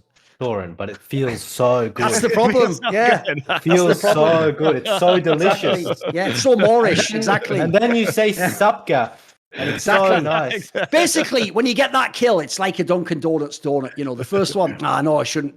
Bloody hell, right? You eat the whole pack. Exactly. By the way, I want to give a quick shout out, actually, because oftentimes I do roast the casters and the talent, but I want to give one talent a real shout out for what they said on Worlds, which is, can you believe it? Vedius, I think that's how I'll say Vedius, but it's supposed to be Vedius, I believe. Vedius is actually one of the only people who refers to LS's philosophy and has actually listened to him and understood it before trying to make a comment. They all mock LS with the classic one, like, he just thinks people are like robots and that's why scaling is the best. Someone tried saying that on the broadcast, I won't say who, and Vedius said, no, actually, well, the thing is, he actually thinks that people aren't like robots, and because they're only human, if you can get an advantage of winning the game without having to do anything, that's the easiest way to play, which is like, you've nailed it. You were actually listening. If you actually want, by the way, to attack someone's opinion, you've got to at least do them the courtesy of listening and try to understand what they were saying before you attack it. So fair play. That's one of the rare times I've heard a Westerner not just like completely straw man him and make him look stupid as fuck. Yeah, and as we talk about some of these philosophies and terms, one thing that I've really appreciated that Wolf in particular, because he comes from a variety of different backgrounds, right, has brought into the vernacular of League of Legends. And this comes from fighting games. And like, he's a huge Smash Brothers player and fan. And he also, this is a terminology that came up and was introduced to Overwatch, was fighting in the neutral. And that is like a very, very important concept, I think, that happens in League of Legends right now, because the neutral is kind of what we're talking about is the neutral aspect of any engagement. So both teams are kind of setting up and trying to affect their strategy before the fight begins. And this is important because you can occasionally get certain advantages in the neutral, like you can find a flank angle or you can hit a long range poke skill shot. And it's a really, really good concept. And I like the fact that it's being applied to League of Legends right now. Because it really is like something that Wolf brought in and that I really enjoy. Sorry. Yeah, it's Wolf. Yeah. Sorry, I think it's a freak. Yeah. So because Wolf was working on Overwatch and this concept was applied, and he started to introduce it to LCK casting, and I think it's a good term and one that allows you to talk about, okay, well, while they're in the neutral and they're firing out, say, conditional engage, which would be like a Maokai ult or a Sejuani ult, these things where if you miss, there's not as much punishment as an irreversible engage, like a Leona ult would be another form of conditional engage. And these things that can be done in the neutral, deserve, I think, more depth and analysis and understanding from the viewers, because the pro players are thinking about, okay, what's our, if I hit this, are we going in? It depends on who it hits. If it misses, what's our plan? Are we backing out of this objective? And these things are becoming increasingly important over time. I think we should talk about some of the actual games Rogue's won, because obviously there's some huge ones here. So let's talk, let's just go in order. Let's start with the DRX one, SeeEl. So in this one, actually DRX looked pretty good in those planes. I think they've actually shown in this tournament they were probably a bit underrated themselves. They can. So, look, they're not a great team, but where everyone else is showing this drop in level from the read, they're sort of just holding serve, and they're showing some pretty good games. Mate, the key thing for this one that I actually want to ask about immediately was, I saw Cloud Templar and a bunch of the Koreans made comments about LEC where they weren't impressed and they thought people were playing like the wrong champions in the meta. Mate, for all the people laughing that in the West, no one could pull off the Lucian Nami properly and it was just bait in these drafts and people are picking it just to take it away from the other team. This looks fucking amazing in this game, mate. This is one of the best games of that bot lane I've seen in ages. Okay, first of all, I need to do a humble brag because I remember Dominate, because I watch Dominate's I will Dominate's co-stream sometimes, and he was talking shit about Lucian Nami. So I wrote him a paragraph about how great we are, and then we picked it 3 times in a row against Fnatic. So we can make it work. We can make it work. Obviously, sometimes it doesn't look too great on the game days, but it just depends on repetition. And in terms of meta, for example, I think it's egregious for me to say that everything that he's saying is incorrect, because Lucian Nami did have a significant nerf with the E changes and electrocute. But that being said, it's you got to play what you're good at. I think I want to quote Yamato Cannon here, because I like to take little bits and pieces from everyone. I remember he coached Sandbox Gaming when he was in the LCK, and they made a documentary, and he said, if you're not good at something, you need to specialize. And I completely agree with this, and I still use it to this day, right? If you're not good at something, you need to specialize. And if you're good at something, just don't try to fix something that's not broken. And this is something that he said in the Vitality interview when he was taking them to Worlds in I think it was 2018 or something like this. And he said, Fnatic has to be Fnatic, Vitality has to be Vitality, and for us, Rogue has to be Rogue. And that mentality is what kind of led us to pick these champions. And you have to realize there's hundreds, thousands of hours, invested into these champions, the way that we play, the way we think about the game. And so I think that is way more important. And at the top level, obviously draft is what gives you the edge. But if you don't have good fundamentals, you're just not going to be performing well. And those fundamentals are developed all throughout the year. That's why systems matter, and the way that you think about the game matters more than anything. So that's kind of why we pick it that way. And it looked great as well, right? It looked great as well. So that helps our case a little bit more. And then the other thing is, I think that Freddie is incredibly intelligent about what he feels like is strong in the meta. He has a very good instinct for these things from when he was a player, I think. And he's one of those people where he actually stuck to the guns when I was not too sure. Like when we scrimmed 2 weeks in Europe before we went to Worlds, so a significant portion of our scrims. And I remember me and him having a discussion about this. I was like, I'm not too sure about this champion thing. He just sat down and he said, I think this is really good. And then we picked it and it looked great. So, I mean, full props to him and full props to his instinct as well. I mean, also, you had seen. What was shocked me about this DRX game was that it seemed rather cocky because DRX themselves in the group stage was using Maokai as a pretty heavy crutch in some of their games, and Maokai is just so. We talked about this on the last show after play-ins, but this champion is just like, in my opinion, is pretty egregiously getting through a lot of drafts right now when people don't have adequate answers. And the things that Maokai can do it's just disgusting. It's just actually disgusting. And you guys are the only team in groups that have run him top, but you can really see this was like the peak Maokai game. And we're going to get into this because I love the fact that top gave it to you as well and thought they could deal with it by trying to look at this SeeEl's little grid. That's why we have to do this on video, because he's not going to say shit, but he knows. Yeah.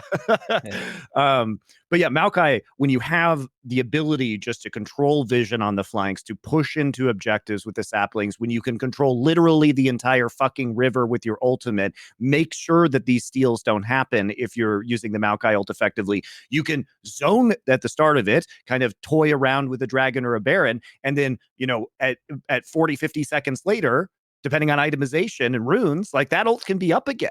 And so you can get it off multiple times. You can gank effectively with single target, as we saw from Doa Monte, that had some absolutely incredible arcane smashes to reposition people and push people towards the AD carry and the damage dealers. I mean, I thought his team fighting was really excellent in some of these games. You can absolutely use that CC to hit multiple people. Then you have the passive healing that he gets, and then you see, because this was a top lane Maokai that was very fed at 3 items, how fucking invulnerable this guy is. For sure. It's just gross. And so really fun, especially because a lot of people don't really remember that Doa Monte was a very famous old Maokai player, on the previous versions, and a lot of the kit has remained similar, right? So it really brought me back some very fond memories of watching Doa Monte in the past, and it was very funny to see, in my opinion, the arrogance of letting this pick through and how powerful it can be in the right hands. And like you say, you couple that with your excellence on Lucian Nami. Larson's obviously going to be very comfortable on the Azir. You get the Trundle into the Sejuani, which is also top, so it's going to have more value because the Sejuani is going to be tankier with items. I thought this was a really fun game and a really fun draft. And I have been saying consistently that I don't think DRX is very good. And then everybody's like, oh, but Monte, they got through plans. I'm like, this team has they have a very, very distinct identity. And if you disrupt that identity, which you guys did, and you crush them in bot lane, in lane, for example, they will lose the game. The way DRX has won, if you watched LCK, was at the start of summer, they were playing Kalista Mumu and Ornn, and they would just win all of those games because they would smash through bot, and King is just an incredible Ornn player, right? As soon as people figured this out, they started taking those tools away. Now, should you give DRX very dominant bot lanes that they can play through? No. Don't do that. Fight them in the bot lane, because if they don't have these leads, they're not good at playing from behind. If they have leads, they are really technical about how they close them out. And you guys saw this. The reverse side of this identity for DRX is the fact that they can come in versus top esports, and you see them 15-2 in kills. When they get leads, they close. When they have champions they are good at, Sylas, Caitlyn, Kalista, Ornn, they close if you give them the edge. So, And also top is kind of bad at playing. They're kind of bad at even playing from ahead. They threw those matches against JDG in both best of fives at LPL. But you really see the duality, I think, of DRX here between the way Rogue approached the game and the way the top esports approached the game. And I liked your strategy a lot better, needless to say. Yeah, Any thoughts on DRX? I'm curious what your yeah. I mean, thoughts you said a lot of actually really hype things and interesting things in that statement. So we'll start with DRX, and then I want to talk about Maokai a bit as well, because I think it's super fun. So DRX, personally, I didn't think they looked fundamentally that great. I think they came top 5 or I think 6th place in the playoffs, and then they had a deep regional finals run. And if you see the way they play, I completely agree with you, Monty. I've always said this, where I kind of stand in terms of the fundamentals of a team and how it relates to DRX is that I think that the fundamentals and the way in which people play is more important than the draft in a way, because with draft, if you have good players and you have, you know, somewhat competent coaching staff, you can always make adaptations even overnight, right? That's the fact. But when you start talking about how you play the game, this is very, very hard to do in terms of you know, where to stand, how to retake, when should you trade the map, these kind of things, right? And I felt like that was kind of the weaknesses, one of the main weaknesses of DRX, and they mostly got through due to, you know, explosiveness in that team and being able to like smash through bot. For example, Zeka out of lane, incredibly explosive player. In lane, Oh, his lane is terrible.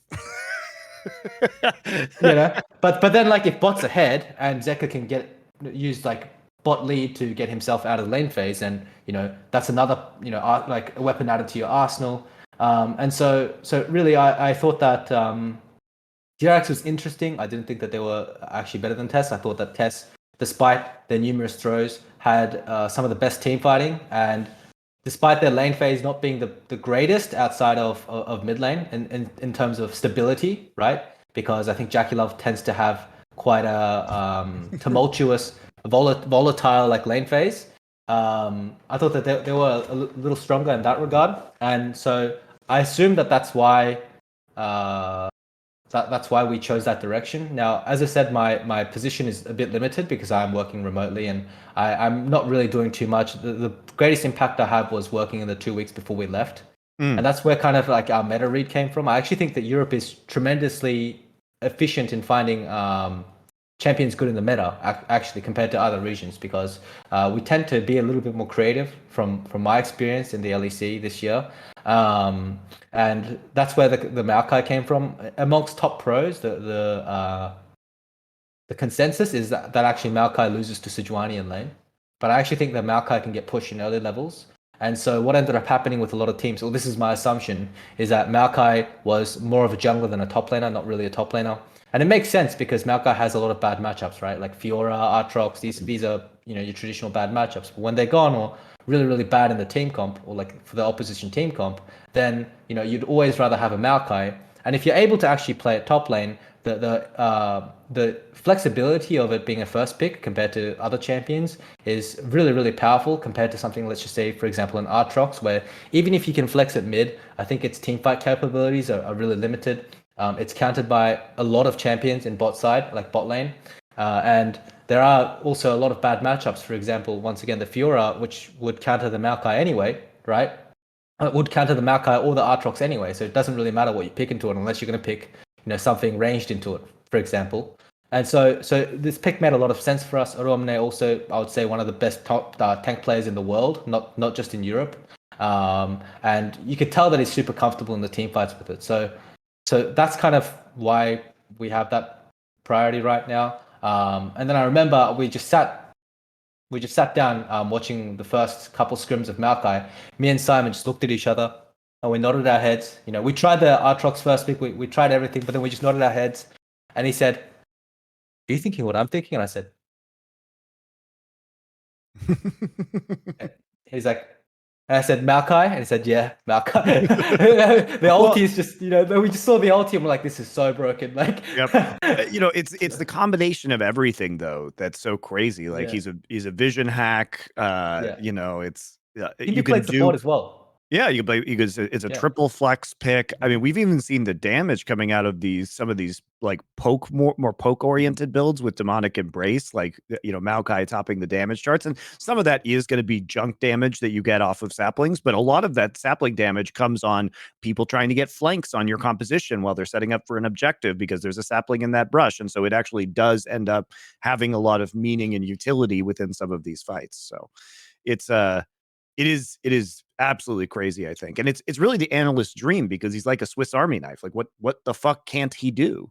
He's By the way, one thing I want to ask was when, like, that's the other thing. When it was played the first time by you guys, everyone was like, well, that's the end of us seeing that for the rest of the tournament. And then Top just allowed it as well. So the question I have is, No, I love that. Does that mean from scrims or in scrims in general at Worlds, do you think people in scrims think they can deal with the Maokai? It's not a problem. Like, what's the logic of why it's getting through?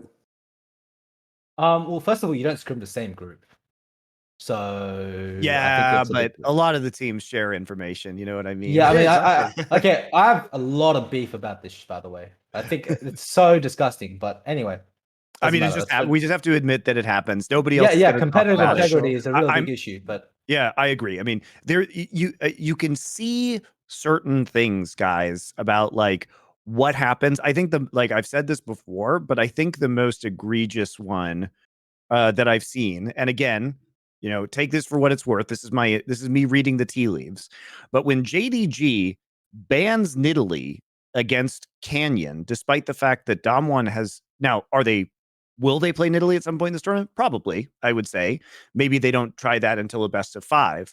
But when you see the Nidalee ban coming in, when Canyon hasn't played this champion, it really makes you wonder why there's this pocket ban, especially when JDG is on red side, where sometimes bans can be more at a premium, right? To remove this pick from. Dude, I think it's even got the double component. It's that you not only know they're doing it in scrims, you want to just tell them. It's like it's like if at the beginning of the chess game, Monte, you were like, oh, I guess next you're probably going to do like rook to F4. Like, holy shit, he knows it. He's inside my head. Like, it's almost like you're doing that as well. Like, fuck you. For that example, though, to be fair, I look at a lot of solo queue VODs and like just very frequently, and Canyon played a lot of Nidalee in his solo queue games. To be fair, so I do agree that this competitive integrity thing is an issue. It's happened before. It probably still happens. That's just my read on it. Yeah, it's definitely happening. I'll give them the benefit of the doubt on that one. Probably. I hope anyway. I mean, if people don't know, that's just, especially for Korean teams, that's an incredibly, I mean, I'm sure the Chinese teams are doing it as well, but famously the Korean players in games like StarCraft and especially League of Legends, they used to have the sister teams, their logic literally is like, it's nationalism. It's like, this is our duty to help the other Koreans win and Korea has to win overall. My problem is, I agree with you, SeeEl. My problem is this. I think when you play someone in a scrim, obviously within your team, you're going to talk about it, but I think it goes without saying what happens in that scrim is in confidence and that you actually are fucking with the competitive integrity of the game when you leak information to other people. Like, I think it's essentially immoral, or a minimum, like it's an unethical practice in the professional field of video gaming. Because in that scenario, think about this. If I scrim a bunch of stuff, intentionally not against people from my group, I'm doing it to potentially hide stuff and practice things they don't know about. And then on top of that, if in this scenario, I then have to start playing mind games of like, oh, but is that team friends with the other one? And actually, do they from that country share? I shouldn't even have to think about that. Like, I'll just practice my games, you practice your games, we meet in the tournament, see who's better. Right. And we also don't know the level too. Like, it could go from, oh yeah, hey, this player is really good at this thing and they're playing it a lot, to literal VODs. And oh mate, I'm pretty sure by the time like T1 reaches the final in a tournament, if they're playing against some Chinese team, it's like that fucking scene from the end of like the Queen's Gambit where they're all like 15 people on the phone, like, and then the other move you could try would be like, it's like, come on, man, like, oh, I'm playing against 15 people at once, and just you, what's going on? But yeah. I mean, nationalism doesn't belong. Nationalism doesn't belong in competition. That's for sure. I'm not. I mean. If it was the Olympics, maybe that'd be something different. But yeah, it's exactly. It's a team sport.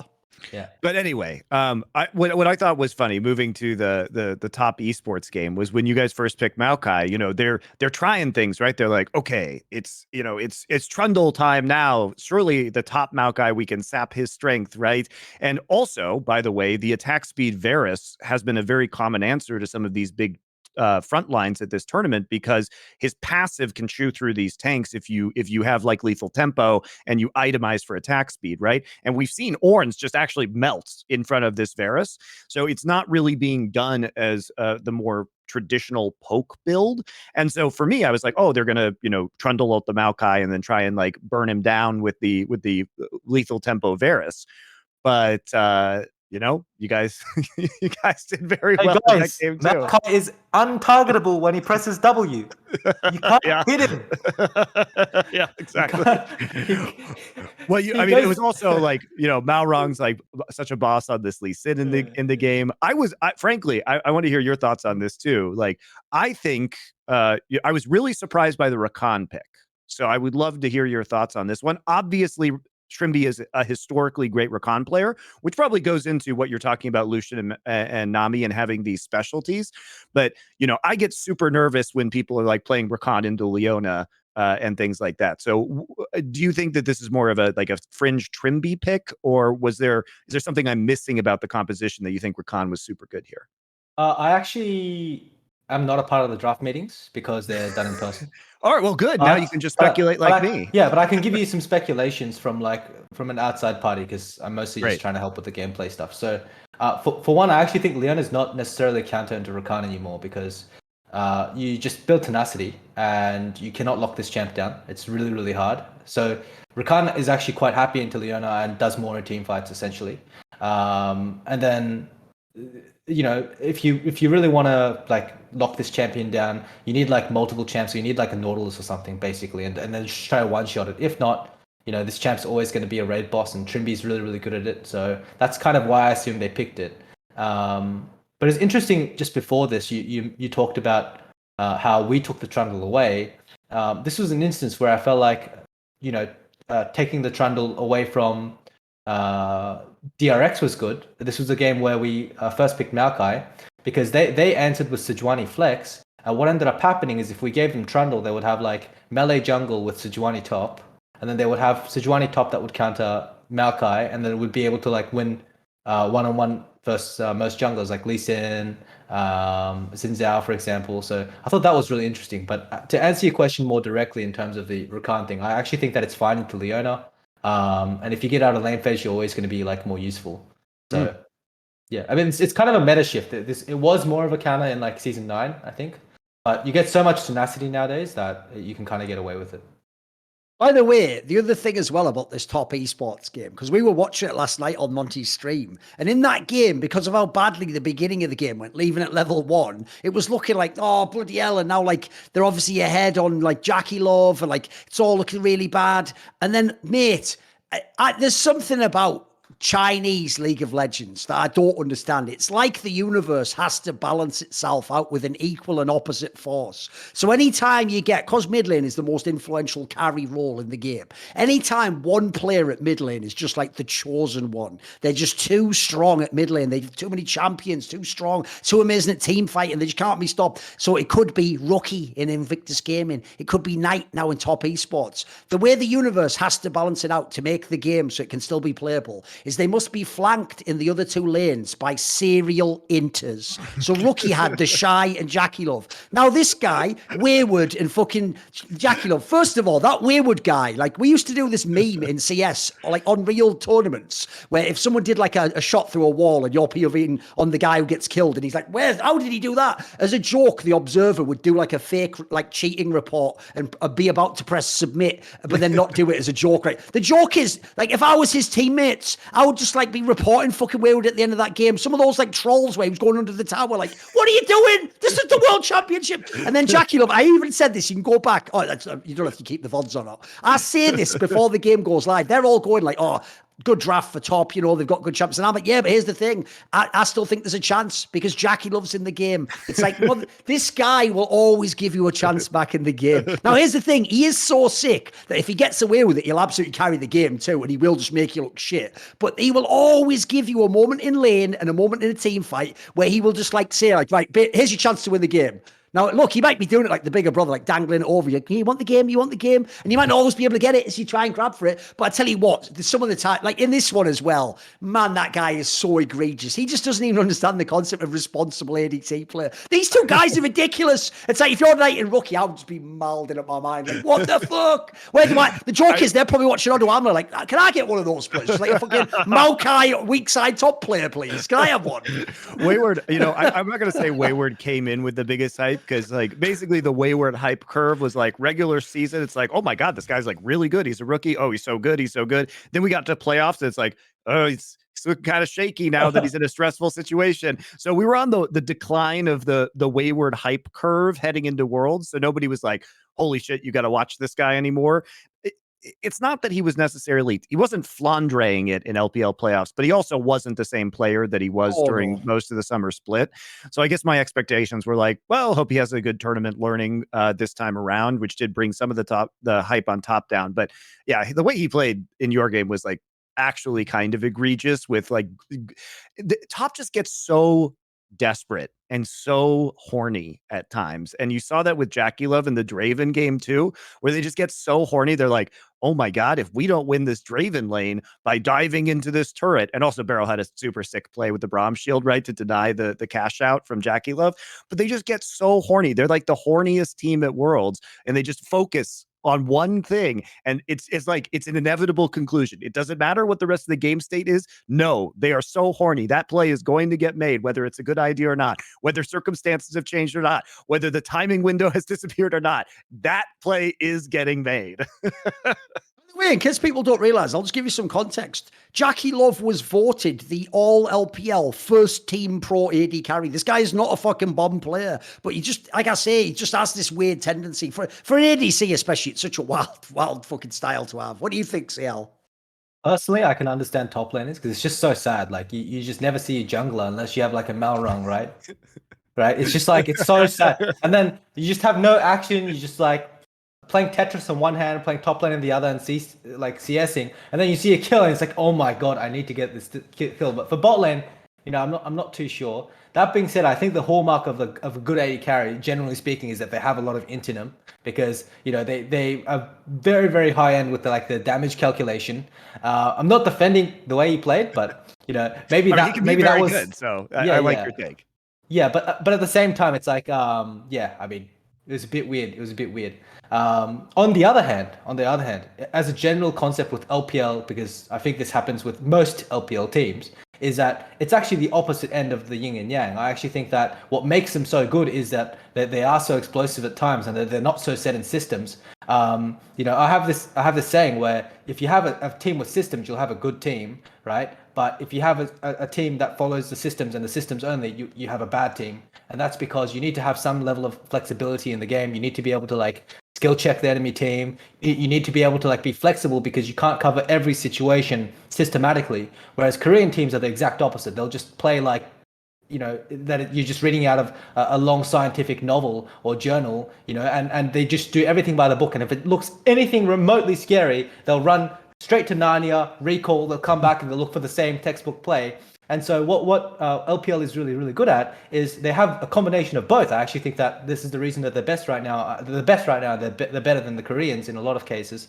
They're just really, really good at being flexible while finding opportunities, while being systematic at the same time on the most important fundamental aspects of the game. And so perhaps that's why, but for that specific game, as I said, it's probably just a player thing, and it's probably just, they just needed to get it out of them before the, best of fives. Who knows? Also, I've noticed this is how you know Rogue is just a different team as well. Obviously, people used to say Rogue was the boring by the book team, and you're supposed to just make the mate. You guys have decided to make it interesting around Baron in these fucking games. There's the GAM one that was ridiculous. Obviously, people forget that top esports one where everyone was super low health. Like, mate, these are some Pepe sweat moments, mate. These are some wild plays. I don't condone the GAM game. I do not condone. That was ridiculous. You don't like losing the old Baron with a million Callista spears into it from Levi just popping the smoke screen and dashing in there. Okay, Graves is OP, but I mean that wasn't what stood out for me. Ironically, it wasn't the Baron. The one that stood out for me was when Jarvan when Malrang, level 8, decided to gank the 2.5k HP Camille, trying to kill him with the Yawn, and they're just doing 0 damage to this guy. And they're just two-manning it, playing 3 lanes. That was something else, but you know, happens to the best of us. Thing is, though, like I said, if you look at the pre-tournament expectations, nobody would say that, like, after week 1, not only is Rogue 3-0, but they've beaten top esports and DRX. Like this is basically the dream start. So what do you think this actually infers about the tournament? Obviously, some people are going to do what frequent on the broadcast, like, it's just a BO1 or whatever, we have to wait and see. Like, this implies to me, like, remember, everyone's now, look, if top esports ends up being the one that fails out of the LPL teams, people do the same with FPX last year. They'll pretend they didn't say this was one of the favourites. This was just like FPX last year. Everyone had this team as a top 3 favourite to win this tournament. It was usually like Gen.G, JDG, and top, right? Those are the teams people had. Maybe some weirdos had T1 or something instead, but those were the squads that people had to win the tournament. So, like, does this imply, like, is Europe as a region closer? Is Rogue just better than we thought? Are these teams underperforming? What do you think, SeeEl? I think it's a combination of everything. I mean, the first thing that we need to talk about is the players. I think individually, all of our players are, like, in my opinion, just top 3, top 4 at Worlds right now. And, like, in my personal opinion, and the reason is just a combination of flexibility, knowing their roles, and just massive champion pools, just the way they play. If you're not individually good enough as like on all 5 roles, then I think it's very hard to consistently beat teams. The second is obviously, as I said, I think Freddie's approach to coaching and drafting was a really big factor in us being able to succeed so far.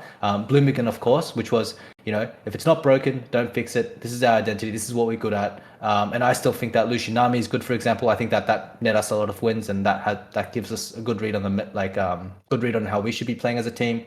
And then the last one, and let's be realistic, our group is, I think, a bit on the easier side. I have a lot of faith that we'll make a really, really deep run at Worlds this year.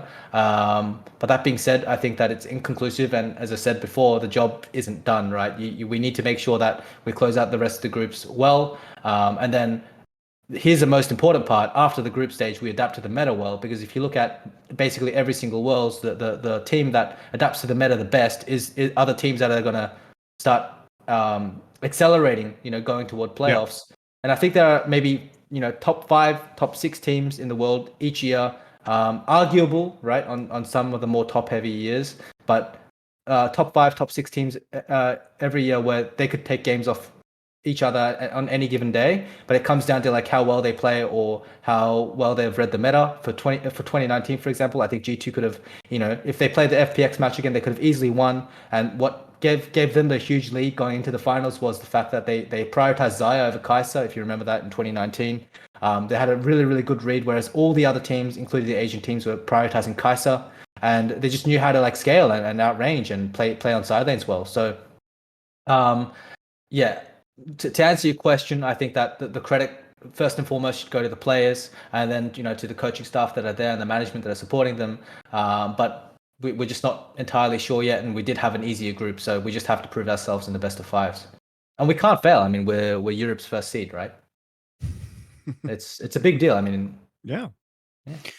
So when you talk about how you guys are going to adapt, do you guys have a plan in place already for discussions or meetings or a technique or a system that is going to allow you to get this meta read that you want to have? Like, how do you approach taking in the information that we've seen from the group so far and then turning it around into the appropriate, ranking of priorities in terms of draft or map control or compositional style or win condition or what have you? Due to my own fault, I won't be there to facilitate the discussion, but I hope that it'll be the same as in the same way that we did throughout the playoffs. We just need to be able to have the difficult conversations. Things that aren't working out, we need to be able to, remove them or find an alternative. And it's just all about openness and being willing to be flexible with any pick that could be good in the given situation, right? That's kind of our system when it comes to communicating, right? Whatever needs to be said, say it, and then find the best possible solution from there, I guess. But no real systems. I mean, most of the systems are just in-game stuff, I would say. Right, here's the question then. So obviously, even though we're not doing what some of the certain Asian regions do and cheating and trying to help other people, at the same time, I'd be very interested to know, because at the same time as Rogue's had this run, obviously Fnatic's also been doing some amazing things over there, right? One of the reasons basically going into the final, no one did pick Rogue, is because everyone thought like, right, okay, well done Fnatic for beating like Excel and Misfits and but okay, but those aren't top teams. And so I actually think in your series, they were just sort of like, most people had Fnatic winning that one. They didn't give you any credit for beating Fnatic, basically. This is one of the reasons, dude, why basically, if anyone's watched my talk shows this year, no matter how bad it got, I have never given up the idea Fnatic could be a good team. Because, mate, the talent on this team, you're seeing it in Worlds now. Like, dude, the other day, even in the game they lost, Humanoid was smurfing, mate. He was behind. He had, like, gets totally fed, mate. Like, their team is crazy. Razork's just having amazing game after amazing game. Obviously, upset if he gets a chance to carry. Like, what do you think about the way Fnatic's playing? Because this is another one no one expected. I can tell you right now, they were incredibly bad odds in terms of the idea they would win any of these games. So, did you want to go first, Monty, or? No, your thought. Yeah, okay. Jump in. So toe to toe, individually, you know, there was no doubt ever that, you know, this team was world class, right? Even Hilly, who's having a bit of a rough start at the moment, right?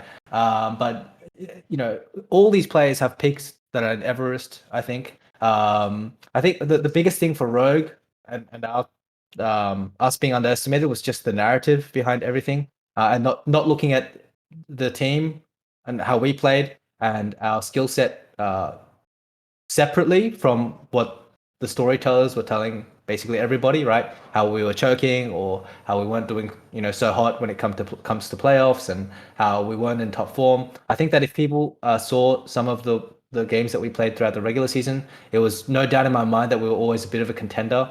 And I remember coming out of spring saying that, and telling you in one of the talk shows, I believe it was the Best Damn League show, I was like, I think that it was alternative factors. It was a written meta. It was just how we approach the series. And so that's kind of why I think we were underestimated. That being said, going back to Fnatic, as I said, I think they're individually great. I'm not actually a fan of how they play as a team.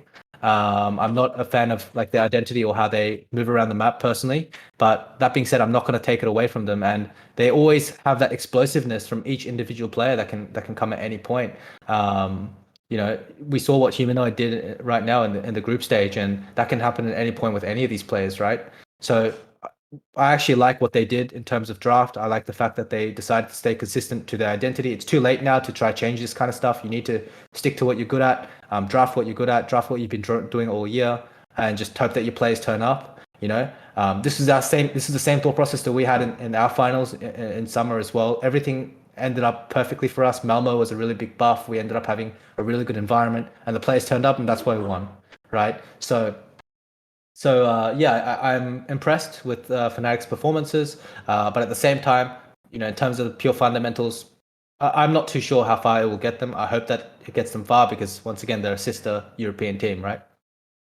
Yeah, I think Fnatic is an interesting team, because we saw Humanoid powering up throughout LEC playoffs and into Worlds right now, and it looks to me as if Humanoid appears from the outside to be much more motivated than perhaps he was previously during the regular season, and so we are seeing a return to form. I don't think that his synergy with Razork is still very good. We saw hiccups in this and play-ins for Fnatic in spite of their pretty good performance, and Hylissang has been, I think, shaky since coming back into this roster, especially when he's following up on that Rux guy actually having a couple, you know, really impressive games in his absence. But for Fnatic, for me, they're what's interesting about Fnatic is they're good enough that if you give them advantages, they can kind of run with them.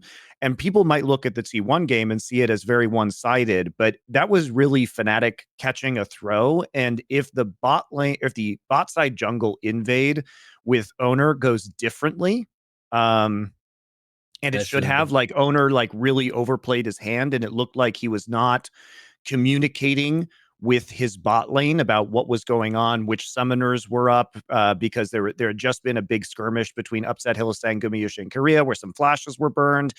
Korea was still level 2 on Thresh, so we actually didn't have Lantern to get owner out of the jungle, and it's like T1 was extremely greedy and trying to take the red buff invade where they got a big advantage too far, and this bot lane advantage they had, they were trying to take it too far when they could have just forced the long lane, tried to make ganks against Upset and Hylissang. Instead they die. This gives Fnatic a very big leg up, and they run with it from that point forward, and it's great. Like, catching throws and closing out a game is a valuable skill, but T1 also made some pretty terrible early game blunders that I think, if you look at this as a best of 5, is T1 likely to make that mistake again? I think they were probably pretty fucking mad at themselves for doing what they did, because it went from an extremely favorable situation to a really unfavorable one in about 10 seconds. And it's pretty easy just to not make the all-in decision and take incremental advantages. And if you saw T1's game versus EDG, this is the power of this T1 roster. And to go back to what you said, SeeEl, about playing to your style, T1 has a very distinct style that they have had all year with this team, which is they play long-range pick comps. They did it in spring. That's why we saw Faker on the mid Kai'Sa or the Vex. That's why we saw the Jinx coming out so much, because you can contribute to these picks with Jinx rockets from far away. And guys, they're still doing it. It's just, it's iterations on the same theme. When we see Gumayushi playing Kai'Sa with Lissandra, as you've seen from LPL and LCK Viego players, they have such a long engage range with this champion. They'll go in from a screen away and flash on top of you and stun you. And then the follow-up comes in from a headbutt pulverize from the Alistair. And then all of a sudden, Kai'Sa's on top of you as well, dealing 1 million damage. Like, this is T1 style. They play around very effectively with vision. They read your win conditions, your opponent's win conditions super well. They find the part of the map where they think you're going to be with your win condition, and then they just blow you up and take an objective. Like, we know how T1 plays, and they are very good at doing it.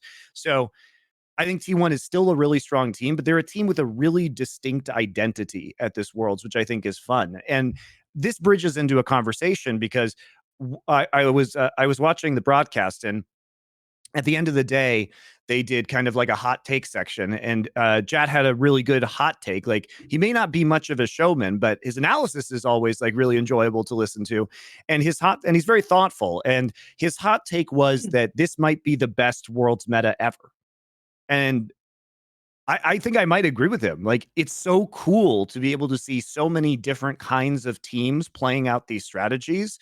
And the pool of champions can be used in so many different ways. Like, you see how effective Sivir Yuumi can be as part of a team fight. But when T1 plays EDG, it's a pick comp. They're using Sivir speed to run very quickly to boost up this team to get a pick before a team fight starts. It's not about 5v5. It's not about front-to-back team fighting. It's about rapid assassination with a Sivir and then an Akali with a Yuumi on top of it, just sprinting directly at you, from half the map away. So the tools are all there, and watching teams put the tools to use in different ways has been extremely fun. What do you think about the meta, SeeEl? Best meta ever at Worlds? I've only been around 3 years, but it's been my most enjoyable one so far, for sure. I think there's a lot of flexibility, and because a lot of the bot lane nerfs, you can actually play topside too if you are a topside team. I think that there are a lot of compositions that can work, and there's just so many champions that you can play on all sides, like all parts of the map. But one more thing is that if you remember the Hex Flash ban. There was a ban on Hex Flash because of a bug in the finals, basically all major regions, except for Korea.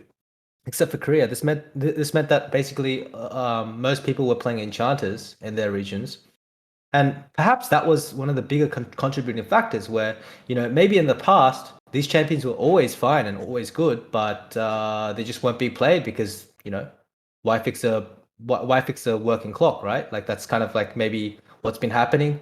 People not being flexible with the meta enough.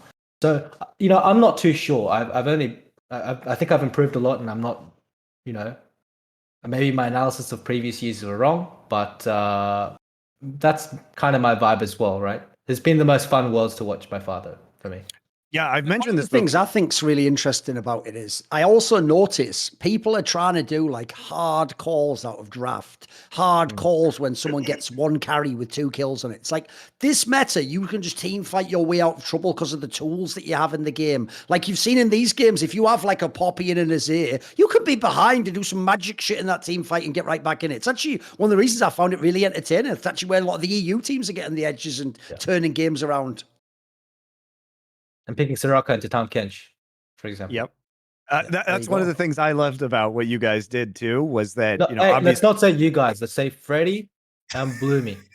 Freddie and Bluey. I Because thought it I'm was chilling. really, I thought you're just chilling. You're just enjoying the results like the rest of us. I actually loved that you guys did that, because you realized, again, it's going back to your strengths that you showed in the playoffs, right? And it's you're on red side, and you see the the Varus Tahm Kench come in, and you just realize, oh yeah, we just get a free lane with this Soraka, and we'll just like giga scale in this game, and they can't do shit about it. You also, you know, well, you didn't. Freddie and Bloom again also did get Thank you. Orianna disabled as a result of this game. Let's go. Yeah, I don't think Nelson teams want that really, but you know, let's put it out there. Yeah. Okay, true. You know what else is free though? A nice Worlds appearance on my resume. Teammate work. Here's the other thing, though. Thanks, On guys. that, there's another angle I've noticed where people just keep going on old narratives. You know, to this day, because it's Yumi and everyone hates it in solo queue as well, anytime Yumi's in the game, unless you win, which case people just shut the fuck up, they're always like, you idiot, why would you ever let that in? It's so OP, you must always ban it. Right now, I'm telling you, it doesn't have to just be the Yumi. It can be Soraka. It could be Nami. If you have the right ones, these are fucking monsters in team fights, mate. Look at the shit this is doing. Like, some of these bot lanes just get so out of control in these fights if you have these champions with them. Yeah, for sure. I mean, and there are always answers. Like, this is why I always say, contrary to what basically most analysts and most coaches say, I think gameplay is the most important.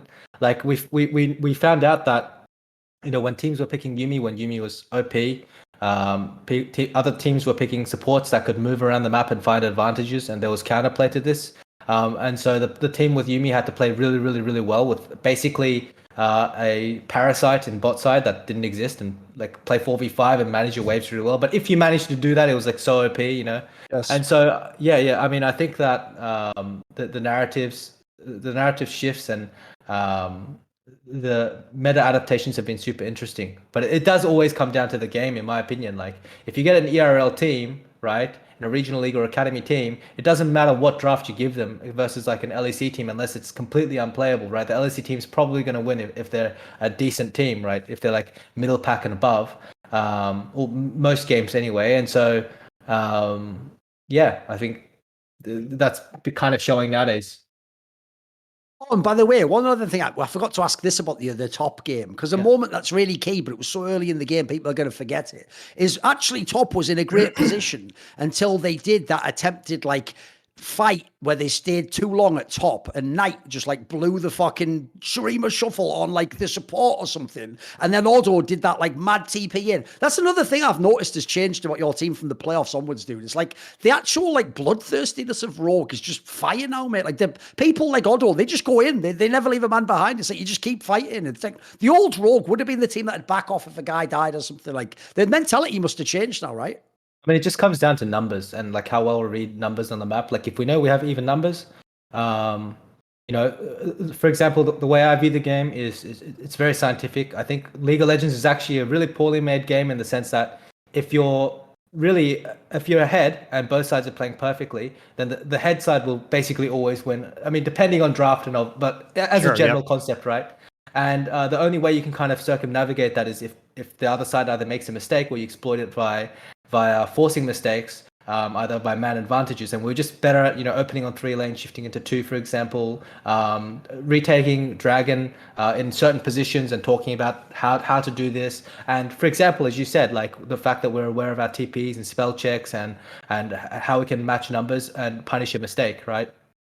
And as for that point where you made about the Z shuffle and the support, Thorin, what you don't realize is that it feels so good when he gets that support and scoops them up. Of course, yeah. And it just feels so good. you know.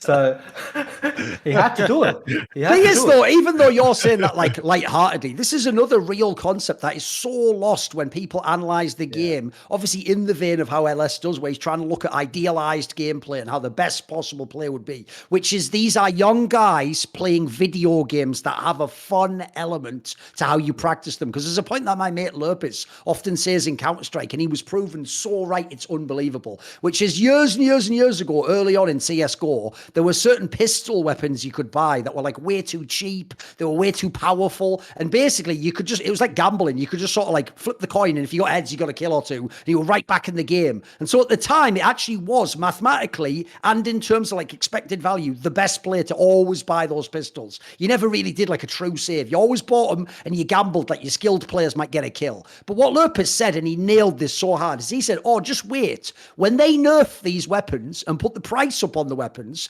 people will still keep buying them all the time. And he said the whole reason why is this: it's fun to have one of those. It's fun to feel like you're in the game, that you're doing something, that there's a chance for something exciting to happen. At the end of the day, it is a game, and unfortunately, that element, like you have the same dopamine circuits in your brain, you have the same reward circuits. Where, like you're saying, if you do, by the way, if you do that killing solo queue, you're swagging on them, aren't you? It's like, oh fuck you, like I can do this, I'll get this kill. Like you can't do anything to me. But in that scenario, it's like that also opens the window. Whereas you're talking about, you can be behind in a game, and sometimes you just have to wait for them to give you a chance to get back in the game. They'll do it, some of these teams, especially the LPL teams, as we've seen. Yeah, I mean, there's a really, really good YouTube video that's going to come out on this, on an amazing YouTube channel called youtube.com/SeeEl. And basically, also, about I enjoyed your wave manipulation video on that channel. You're actually making very good content right now, so people should definitely go follow you. Okay. Did you hear that, guys? Anyway, thank you. Appreciate that. No, I'm about to talk about bad habits in a new video, and basically there's a scientific study on how habits form, and they start with a trigger, which is a certain position or action in the game, or in real life, and then you have the process, which is the actual habit, and then you have the reward. And the primary idea behind the habit is formed by the reward, and they say that the more instant the reward, the easier the habit is to form. And what happens in League of Legends, and a big issue with League of Legends right now, is that it's a video game. A lot of the professionals, and same for CSGO, right? A lot of the professionals play because it's fun. That's how they start. Sure. And so I think a lot of high elo players form all of their decision making around what is what feels good in the moment, right? For the ultimate dopamine hit, which is to win the game, right? And a good example of this is AD carries dying on mid-wave. Like, why does this happen to every AD carry in the world? Why does this happen? Well, there's a mid-wave. They associate the mid-wave with instant gold, dopamine by buying items, press buttons, and then they win the game, right? And so that's kind of this specific study is what actually ended up banning corporal punishment in the US, because they realized that punishment was negatively reinforcing. It wasn't actually removing these bad habits to begin with, and the way that you need to be tackling these is by rewarding them with an alternative instant stimulant. So I think that what teams need to be doing in the future is, for example, drilling certain concepts over and over, and then giving them some sort of reward or praise or positive reinforcement to follow up with this. But it just doesn't really happen in League of Legends, does it? Like in sports, it does. Like you drill the same concept, you get praised by your coach, and it's excellent. In League of Legends, all you do is have scrims. And so I think this is a very, very interesting concept, and more coaches should be using this. Sorry, negative punishment for the corporal punishment, and they're two separate things. Yeah. Negative punishment versus Right. Positive reinforcement. And positive reinforcement is like one of the most powerful tools. But where are you going to get the positive reinforcement? Are you going to get it in a solo queue environment if you're a player, or like matchmaking in CSGO? No, because if you don't carry the game, in CSGO, someone will just say curse words in Russian, and League of Legends, someone will insult your family. And so they just do whatever they can to kind of, win the game instantly. And it's very hard to improve in that manner. That's why I think professional teams will start to take a shift, take a pounce toward traditional coaching and performance coaching, and that's really what I base a lot of my coaching on. So it's actually a really interesting topic, and I want to talk about that later on. So you can, I mean, the joke is, like the meme analogy would be, that's obviously the problem that TSM had all those years. They kept getting that like short-term dopamine hit, like we won the LCS, we can do it, and then they go to Worlds, you get put in a body bag, don't they? Yeah, and they play the same way every year. It's really insane, right? Indeed. Well, that's And- because oh, wait. Bjergsen Sorry. has a very distinct play style. I mean, you saw it on Liquid this year too.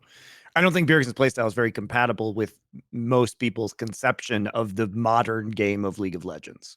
It's because the problem is when he goes international, he hasn't got that little bog that he implants on the back of everyone's head when he goes on an LCS in the BO1s. He gives everyone a hug and then he plants a little bog on the back of your neck. And then in the playoffs, he has that little radio device and he activates it, puts the dial up to 11, and then everyone just goes, "Int, I must activate it, brother agent activated," and they just int into him. But internationally, they don't do that because it's a bowing culture, Monty. They don't come in for the embrace and the handshake, especially not the last few years. So it's more like that. Listen, I've always got angles, Steel. I'm always coming with something. Don't worry about it. It's all bollocks, but it's always an angle. You got to understand. I'm like Malrang. Nerf Bjergsen. Yeah, I'm like Malrang. There's always an angle. Don't worry. There's always an angle. I'm a Jarvan main, mate. Alternatively, actually interesting is that I actually think that one of the biggest reasons NA is like not doing so hot or not really improving as a region that much lately is because of the instant dopamine and the bad habits. And the biggest bad habit, in my opinion, is not speaking your mind and talking about the topics that you need to talk about in the team, right?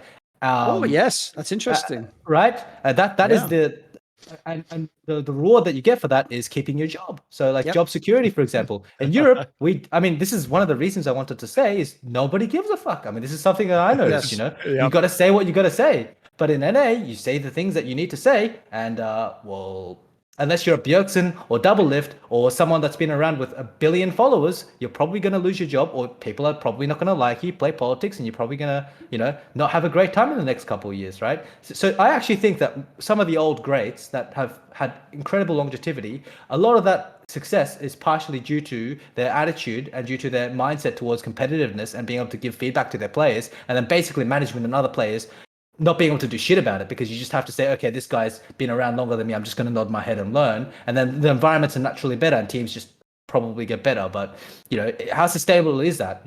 How sustainable is that? And how did they build that career to begin with? How did they build that fame to begin with? Well, the narratives behind the beginning of the LCS, the storytelling, which Monty talks about in a lot of his videos, that don't really exist anymore. So you don't really see too many big names like you did back then, the Dariuses, the I'm not going to say Reggie. I'll say the Dariuses, the Bjergsens, the Double Lifts, the people that have been around post like season 3, for example, right? Season 4, season 5, season 6. So nowadays it's like, okay, you have a Jojo Pune, very good player. Who else? I can't really think of too many off the top of my head. It would have been Danny, No but one he knew. obviously isn't here. Yeah, of course, at this point. Yeah, there's not that many, of course. Yeah. No. Yeah, By the yeah. way, the point you're making is actually a broader point as well, because I Fudge. remember along similar lines what you're talking about, the fact that if you build these habits of not addressing things. This might sound like a really off-the-wall analogy, but it's just a real-life one you can go and look into. I remember reading a really fascinating interview with a woman who escaped from North Korea, and what she said was, it wasn't what you think if you've watched a movie. You're going to think that the whole time, with like a Western mind, that everyone there in their head is thinking like, this is so fucked up, like that we're obviously under like a totalitarian regime and we can't say anything, but we all think it, and we all know it's a lie. No, she said it's the opposite. She said what happens is when you just become so trained to never say certain things and to never notice certain things and to comment on things with other people and say things like to validate each other's feelings, like, isn't this wrong, or what are we doing here? He said when you don't ever do it, you actually even start to like lose those concepts in your mind. You don't actually think to, you actually do start to like agree with the consensus. And the joke is, it's only when she left, she sort of like almost deprogrammed herself and was like, whoa, that was crazy that was going on. So I get the vibe it'll be the same thing. If you're in one of these teams, if you aren't able to say essentially, like to make it very quick, like, why the fuck did the jungler not come when I said like I needed a top gank, like my wave was set? If you can't say that, and instead you have to sort of like hold your tongue and then wait, and then everyone just picks a simple thing we can all agree upon, like, obviously we should have not stayed for Baron. Eventually in your brain, that game becomes like, no, we just overstayed on Baron, and you don't think of any of the other things. Yeah. That's really you're gonna have blinkers on if you think that way. I agree. One of the first big sorry, go ahead. No, it's the reason why this happens is because, first off, American culture, obviously. Second off, the fact that some of these players that count as NA residents, so they're either literally from NA, or they are players who are grandfathered into NA, or they are players who have gotten green cards, are so incredibly valuable to the roster construction process that they hold an inordinate amount of control. Having these players attracts, it makes it so much easier in terms of roster construction. In Europe, you don't have the same boundaries. Like, you're not trying to figure out which 3 European players you're going to have on the team. Yeah, sure, maybe you have an import player. You've got one right now in Malrang, but has there ever really been a European roster that was foiled because they couldn't actually get more than 2 imports? No, but that happens all the time in NA, and so it creates this culture of not being able to speak their mind, management having incredible priority on NA residents, and these people become protected within the system. That's why it happens.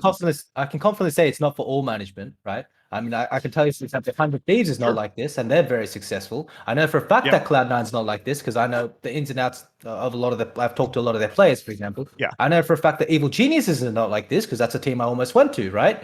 And look at the teams, look at the success in that team. It's very obvious. And so I completely agree with that. And actually, one of the first things I did when I came to Rogue was talk about how to give and take criticism properly, and just continuously working on that. And alternatively, I want to say, can you actually give an example for that? Like, when you say that, like, how would you characterize it? I mean, put it this way, I'm assuming it's not as crazy as that, like, famous one. You don't have to sort name... of. No, but everyone saw that. Name. Everyone saw that video. Everyone was loving with the Maokai coach comes in and he's like, "Oh, God, what the fuck are you doing?" Because he's just like that's a man like on the edge about to lose his job. I'm assuming you're not doing that. So give us like a sense of what you mean. How would you characterize what it's like? I mean, don't name names, but like give an example of like something that you changed. Right? We're not trying to throw anybody under the bus, but what is an example? I mean, first of all, I didn't agree with the Maokai thing fully. Like, for example, smashing the desk, that's unnecessary, right? You can just speak more sternly or whatever.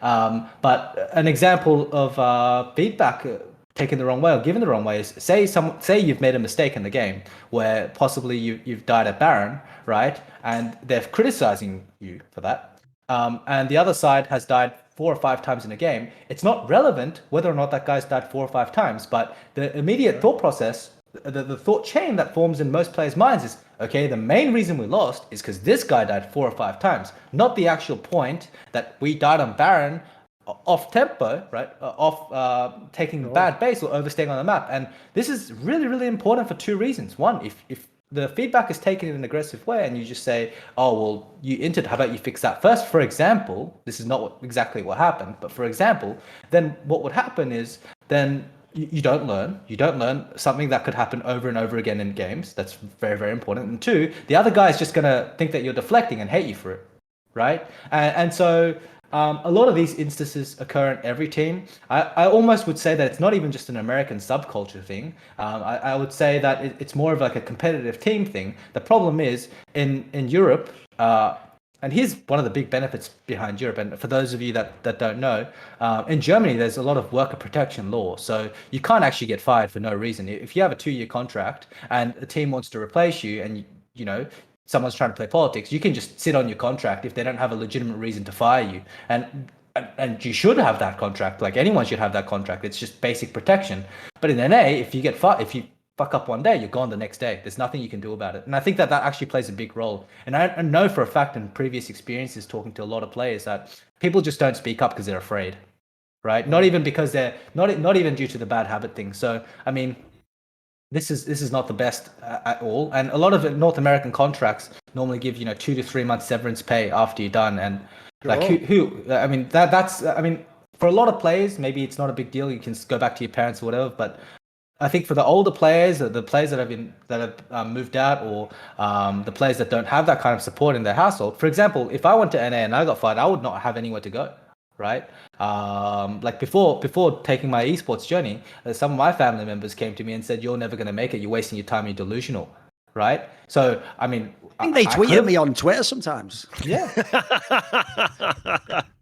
Yeah, they tend to do that. They don't like ginger storm. There you go. Exactly. Me and Larson. But in general, like this is a really big problem, So I think that's the main problem. I really think. I think all teams have it, but NA it's even worse. See, I know what you mean. Yeah, in theory, it's a bit fucked up. He smashed the desk and he was screaming. But all I'll say is this, mate. If I was a fucking coach, you would think I was accessing a new level of Super Saiyan if I lost the game. I'd be doing, Like 4 minutes. Okay. Here's Scored an mental. interesting thing about that. There's a lot of scientific study, and I tend to try read these for some kind of evidence behind my thinking. And they say that negative punishment or positive punishment in that instance it's probably positive punishment because there are no personal attacks. They are effective. Direct input is always effective, and it's scientifically proven. It's just that the paper always warns of potential side effects. Now, as a coach in a sports team, you're stuck in the confines of time, of short time, and a very top heavy ecosystem where if you're not performing, you're in a lot of trouble, right? Yep. Both as an org and as a individual. And so you have to make these teams perform in suboptimal environments, and benching is not always the option. Sometimes you might not have the right player, or sometimes it's too late into the season. So that's where this kind of more direct input, raising your voice can come to mind, comes to mind and can be effective. But then again, you have people like Phil Jackson. For example, he's known as the Zen Master. This guy literally never yells ever, and he can still win championships. So, I mean, the argument is, okay, there are both sides of the coin. I think that traditional coaching encompasses a lot of this, speaking out loud and yelling, and there are lots of benefits to it, but it's not particularly necessary in all circumstances. I've yelled myself in this team, for example. Right, but it just really depends on the circumstances of what you need to do. Right. And also looking in from the outside too, you have to remember that these are extremely competitive people that you have to be kind of crazy to dedicate this much time and energy to being good at a game, whether it's sports or esports. And so these people get very angry, all of them, when they lose. Yeah. Right. If you don't get angry when you lose, you will never have the drive to make it to this level. And so when people look at it who don't have that drive from the outside, they may see this as oh my God, this is so crazy. But oftentimes that can be an effective way to coach if you know that your players respond positively to that. They may not even view that necessarily as a personal attack. That may get them to a place where it increases their drive because they're all feeling that way, right? And if one person is expressing that feeling, it can be cathartic in a way, right? It can be a cathartic. You might sit there as a player and be like, damn, I appreciate that he's mad because now I'm mad at myself that we didn't do our best, or I'm mad that, I fucked this up. And that can drive you to the next level. So it really is, the good coaches will be able to read their players. And it may not be the right coaching style for every single player, but maybe it is for that team. I'm not there. I don't fucking know. And there's a reason why many effective coaches have taken these techniques in sports, and it's not considered, abusive or egregious. I think if you've played sports, you've all been in that situation.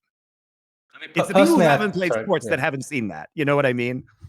I mean, and personally, I think that being able to not take things personally should be one of the first tasks that all coaches handle. And if for example you're yelling without the correct circumstances, for example, you're very short on time, you haven't taught your players how to not take things personally, and that player responds negatively because that's just how they are as people, and you're using personal attacks, these are big no-nos. But if it's a right environment for the right people, it can be tremendously empowering, but they just have to be able to not take it personally. I know for a fact that while I coach, I have avoided yelling at specific players throughout my career, but I may be yelling at some others, right? Maybe in a team environment, it's a bit different. People shut down in that circumstance, and they just no matter what you do. No matter what you do, you can't do anything about that. But it's kind of you adapt to the situation. And I always thought that good coaches can make good teams great and the best, but the best coaches can make bad teams good, right? And the best coaches know what fights they can't take, whereas the good coaches just generally know what fights they have to take. That's the kind of outlier for me. If you most coaches that are really good at this level know what fights they have to take, right? But at the very, very, very, very apex, I've noticed that they realize when not to take those fights or who to not take those fights with. And I remember, for example, this finals, I'm not saying I'm the best, but as an example, I didn't say anything to certain situations that were not good because it was not the time, or was just not the right person or the right circumstance, right? So people that can do that consistently are, I think, I think, at the top of the league. Yeah, I would say the key distinction, I think you did a good one there, where like the good coach, essentially one of the problems a lot of coaches have is they just have one style, just like players, and they just apply what they think works best in all scenarios. And like, if you're good, that'll get you results, like you say, like it might work on most players. So like Monty's saying, I think it's actually the reason why a lot of star players struggle in team environments. If the star player is some like double lift, forgiven type character where they're super driven, they do just live and breathe this game. They want to be the best. They want to be better even than they've been now. They want to win again nationally. They think they can beat Uzi and those guys. If they then see a teammate slacking or fucking up in the game, they think, right, essentially, what would motivate me? Tell you what, if someone kicked me up the arse and said, hey, you're fucking up for everyone right now, like you're stopping me winning the game. But there's certain teammates that will just make them shut down, mate. That will actually ruin them completely. Whereas that's maybe the guy where, if you know what you're doing, that's the guy actually you need to give a pat on the back or go, you know what, in the next game, you don't even need to worry about that as much. Like, we'll take care of this for you. Like, just get to this point in the game and be useful. Like, that's the guy. You might do the opposite with that guy. You've got to have a different approach, obviously, for everyone. Sometimes you got to do what you got to do though. If it's too far, like even if it means burning the bridges or whatever you need to do, whatever you feel like needs to that you need to do to win. I think that's a coach's job. And in the end, coaching is a very humbling job. I've said this many times. It's all about the players. If you don't have good players, it's going to be really hard to win. And you are that support staff. It just sometimes comes down to, okay, how many people can you support with this going forward? You know, like you have to choose. You have to make difficult decisions. And so it's really a balance of a lot of things, and I completely agree with like what you guys are saying. Someone just clip that out of context, so it's only the part of me sat there and then him going, sometimes you got to do what you got to do. You got to burn bridges, and I'm just going, just do that. It's always like giving me like life advice on how I run my career. I mean, I actually think that too. I agree with that. I think that sometimes you have to do what you got to do in terms of burning bridges in life as well, right? Yeah, but my problem is I was just doing it for fun. I was like, you know what, Monty? I'm going to burn another one. He's like, no, you've already burnt 4 this month. Like, nah, but it's there. I've got the gasoline. So like, but we might need that guy. It just feels too good. That's the equivalent of him doing the Azir ult on the support. You know, it just feels. No, my problem is this: I will go and I'll do the fucking Cortez move. I'll arrive. I'll burn the ships. I'll go. I'm not leaving until I've conquered this place. But when I finish conquering it and I go back home in Spain, like, right, time to retire. I go, you know what? This Spain could do with a bit of a revolution. I burn the ships again. Take another one. And the guys are like, oh, come on, can we just every now and then be selective with it? Come on, not every day, Thorin. And the sad thing is, I've told people, I've changed my strategy last month or so. I'm sort of taking a more tactical approach. I've made it a bit more lighthearted. I've brought the beak face back because the problem was it had gotten to the point where I knew that social media had pushed me and Richard to the absolute limit. Because whereas he would be sort of saying like, we've got to like disengage, you know, we can't be involved. And I was going to him, like I had that like death stare when someone's been in war for too long. I was like, you don't understand, Richard. I'm built for war. If they want to keep coming, then I'm gonna take them all down. It's like I was at the end of it. So it's like I had to peel back off. Let's be more tactical. Let's just figure out when to completely firebomb the village, as it were. You know, just selectively, not all the villages, just the right ones. All right, so shall we talk about some of the other teams here at Worlds? Like, do we need to go into 0-18 NA? Have you seen anything that gives you a glimmer of hope, SeeEl? I haven't been, you know, as Evil Genius has lost all their games, but at least to me, every game they've had like a path to victory. Right. There have been ways you look at it and like, oh, they have these advantages. Like maybe they can play through this way and they're going to win the game. And then they just kind of fumble the ball or like, you know, break down a little bit and they can't quite fulfill their win condition. And then when they lose. So I think, you know, the memes of 09 are fun, but EG at least it looks somewhat competitive would be my argument. Yeah, I agree. I mean, my favorite part about EG, though, right, skill aside, is how much Jojo Poon and Inspired, when photos taken of them together, looks like a Netflix show in like high school, where you know it's like the high school bully and like the nerd kid, and they're like best mates, and they're ready to conquer the world. You know. That's my favorite part about NA so far. Tweet, basically, you know, trying to get somebody to date Jojo. But I'm not going to comment on their gameplay because it hasn't been too great so far. But I mean, then again, right?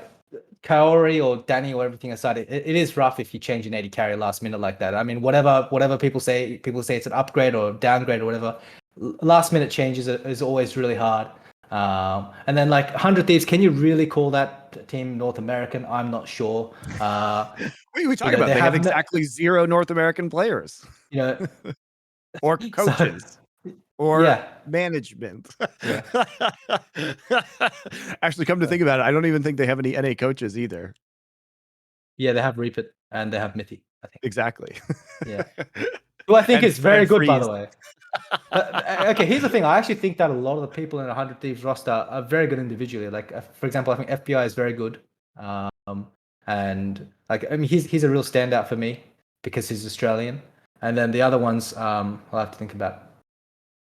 But Abadage, really good mid laner. I think Inspired Jojo looked good at times. All of them can win games in certain situations, right? It's just. I mean, all I'm saying is this. I know this will hurt people's feelings, but Abe, don't come back to Europe, mate. You're going to be like the 6th best mid laner.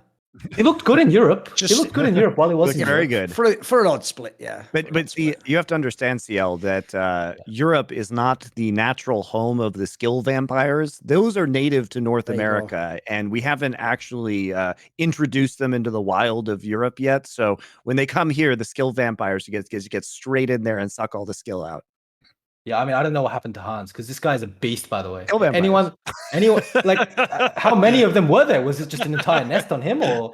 Yeah, 'Cause dude, there's- they've been concentrating in Los Angeles. They're actually native to the American Southwest. If LCS was in New York, there'd be far fewer skill vampires, I'm telling you. The only person I felt like that could challenge like comp in lane was Hans, in my opinion. Like in terms of skill, individual skill, right? Not even Upset I felt like was as explosive in lane, whereas I felt like Upset was much better in team fights, for example. And then he goes to NA and he's playing Seraphine Jinx every game and just waiting for 4 items. It's like crazy. I could not believe what I was seeing. And then he gets let go for free. I mean, who are they going to sell him to after this season? He had a very poor year. You know, I have confidence that he'll be good again, but I think the calculation is: are we going to keep paying this guy's salary while we look for a buyout? And is it going to take so long to do that, or are people just not going to pay the buyout that we end up just paying more money than we would get back in return? That's the calculation. So, and I think Hans is like, I would rather be a free agent than get sold somewhere and figure it out on my own. I think it makes sense. I think it makes sense. And Hanzo, I think, will be good again at some point in time. I refuse to believe. Yeah, I refuse to believe that he's just bad forever now. Especially now that he's he's on a different continent than the skill vampires again. So I think he'll be back. He'll be top 3 this year, unless he gets a complete Inter as a support. Yeah. I mean, I'm not saying if he joins Fnatic, right? Okay, so if you place his Upset, then you're not taking him in top 3, right? Fair enough. Okay. Because, mate, there's the one thing. Even though Fnatic has won those games, Hylissang still tried his hardest. Like that one, the last game against EDG. Like, why are you just dying again for no reason at the beginning of the game? Why are you always on your own, just getting caught? What the fuck is this, Hylissang? Why are you like this, man? I mean, I have enjoyed, JDG and EDG just getting free kills onto Sivir and Yuumi at the start of the game, and then just snowball out of control into wins. Other teams that we think are good, I guess we should probably talk about Gen.G, who is a favorite coming in, who has looked pretty shaky so far. I said the same thing about RNG in the last episode, which is that I wasn't going to read too much into the RNG versus DRX game because it was a very weird game where I thought that RNG was playing Neela and it was their first game. There was obviously like the fact that it took place after midnight. There was some jet lag involved.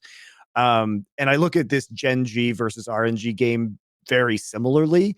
I'm disappointed personally because the storyline of Lehens being undefeated on Singed was unfortunately ruined by this game, in which I don't think the Singed was even very good. It wasn't even used in the way as a Yuumi counter that we had seen in the past. And it seemed just like an incredibly cocky game, but also RNG had a very good read. They did RNG things, nice early invade to shut down Peanut, which meant that they couldn't actually, they blue rulers flash as well, so that they couldn't play around the bot side to get the Singed ahead, and like it kind of all fell apart.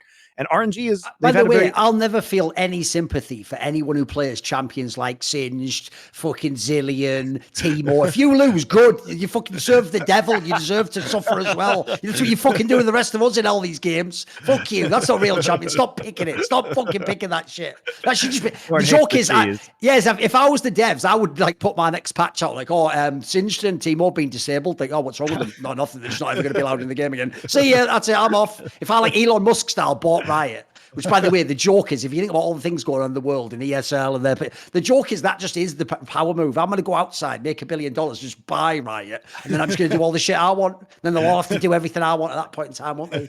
That'll be the fucking day. Exactly. When Thorin becomes the AAA dev. Yeah. Exactly. But yeah, this game I thought was kind of just like really messed up from level 1. And Gen.G was pretty cocky and pretty sloppy coming into this one. I didn't think that some of their other games were super strong either. They've certainly been less compelling than I thought they would be. But I also hear that the scrim bucks around Gen.G is that they're extremely good in scrims still. But I think they may have started off with a kind of awkward read on the meta, and then we're going to slowly see them ramp up. And that's not unusual, guys. I mean, we've seen plenty of world champions end up second in their group, some even like escaping in tiebreakers into the playoffs. As you said earlier, SeeEl, it really just matters how you adapt to the meta down the line, as long as you get out of groups. Yeah. I mean, I have a question for you. When your whole hype, Monty, is like he's the best ADC, maybe he's just the best player in the world. Have you ever seen Ruler, motherfucker? We ain't talking about season 6 Ruler. We're talking about Ruler in season 12. He's bodying everyone. He plays everything. And then he's like, I lock in Senna. Like, what is this again? Like, what? Why do they do this at Worlds? Like, can I see the best player playing all the sick shit? I don't want to see him fucking lose on Senna. This is garbage. Can I have my money? I want a refund. This is trash. Look, we did get to see the Caitlyn, eventually. We got That was to see true. the That was Caitlyn pretty in the last fire. one. Yeah, it was a lot more One thing fun. I'll always say as well is this. I also, unironically, just love that Zhao Hu is a player with no ego. This is just a guy who's just a winner, mate. Like, he's a player, remember, he used to be the top player who could just demand the Lucian, carry the whole game from an off roll. When he's mid lane, dude, he doesn't give a fuck. He will block in that Galio, that Lysandra, every game if it means that he could set his team up to win. He's not trying to just, like, smurf and have, like, the fucking insane KD. It's just a team player, mate. This guy just knows how to win League of Legends games. Reminds me of Perks, but in playoffs and worlds. Yeah, fair enough. Go. So do you have a favorite from the teams that you've seen so far, SeeEl, excluding Rogue? Which teams do you think have looked the strongest? I think RNG looked really, really good recently. But then again, I don't like to take too many things from the group stage. As long as these teams make it out to group stage, for me, I'll always look at the potential, right? Same reason why I'll put Tess over DRX in our group, for example. Just really depends on if they're able to adapt and make it out. And after then, it just comes down to best of fires and adaptation and just playing what's best. So RNG for me, obviously Ask Rogue, but you said we can't choose my team. And then I mean, you're T1, objectively doing very well. So yeah, T1 I think is looking okay as well. Like for sure, solid. A bit shaky at times, but in general, I could see them doing very, very well. They looked second to Gen.G, and then I personally think that Gen.G will come back. I don't think that this first week start is too much of an indicator to where they will be. But at the same time, I can't completely exclude the group, so I can't completely disregard it. So perhaps there's a world where they don't adapt on time. By the way, I think since that's you hard, mentioned, though, because the group is so weak, like they'll have a lot of time to make those adaptations. Yeah. well, you have a few days, but there's about that. Well- No, all I'll say is this: since you mentioned Perks, if people don't know, this is real news. Perks actually on Twitter did announce that he's getting married to his girlfriend. Yeah. So what I guess is the scenario is he didn't want to end a second year of his career without getting a teammate a ring. That's a good It was one. only season 8. It was only season Or 8. maybe he was sick of going to Worlds and losing, so he decided to get a wife buff. Who knows? Okay. It's worked. It's worked before.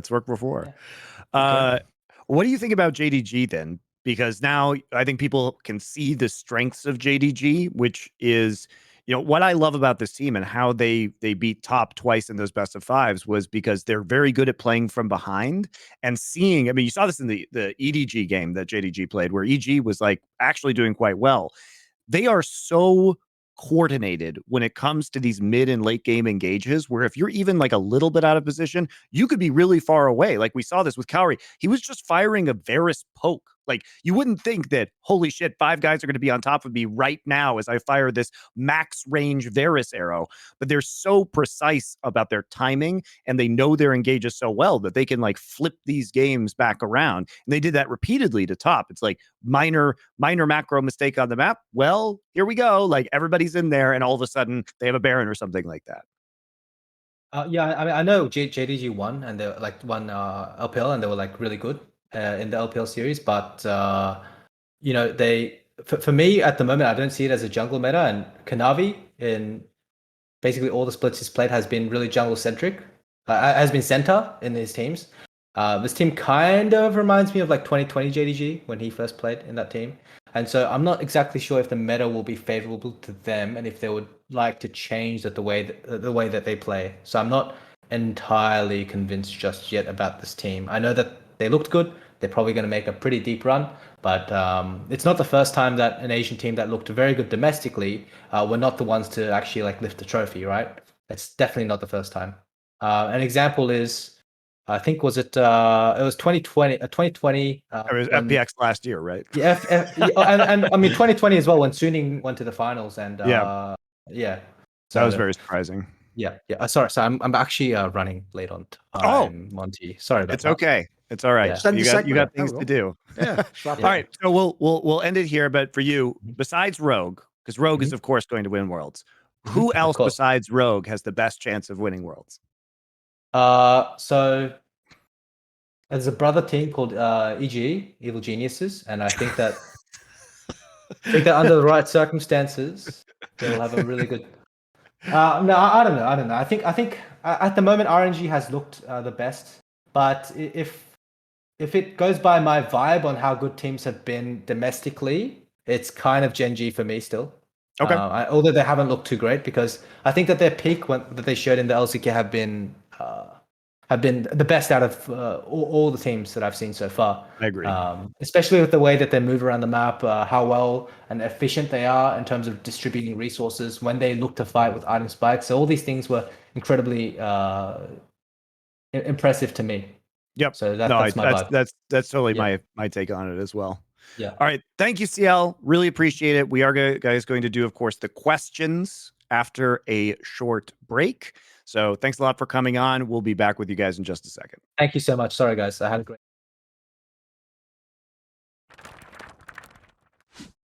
Right, we're obviously back for the viewer questions. By the way, if you've never done one of the bonuses we haven't mentioned yet, a first-time deposit bonus, you can get 50% up to 200 USDT. That's the deposit amount. So there's one you can do with our referral code at esportsbet.io. Right, obviously we're going to do the viewer questions, which is not people in Twitch chat. They don't exist to me. Instead, it's obviously the GROGcoin holders. If you own 25 GROGcoin, I think it is, which you can get via going to the Discord for well, now it'll be Last Free Nation. So there we go. Just mentioned that one. It won't be Inside Esports anymore. It will be Last Free Nation. Go to that Discord. There's a section called GROGcoin Lounge. It has a pin to it. It'll tell you how to buy the cryptocurrency. And if you hold it, you can just ask questions in the channel. In this particular case, there's Summoning Insight one. By the way, if you also hold the GROGcoin, you can ask questions for shows like Revenge by the Numbers. Also, they also use the same mechanism.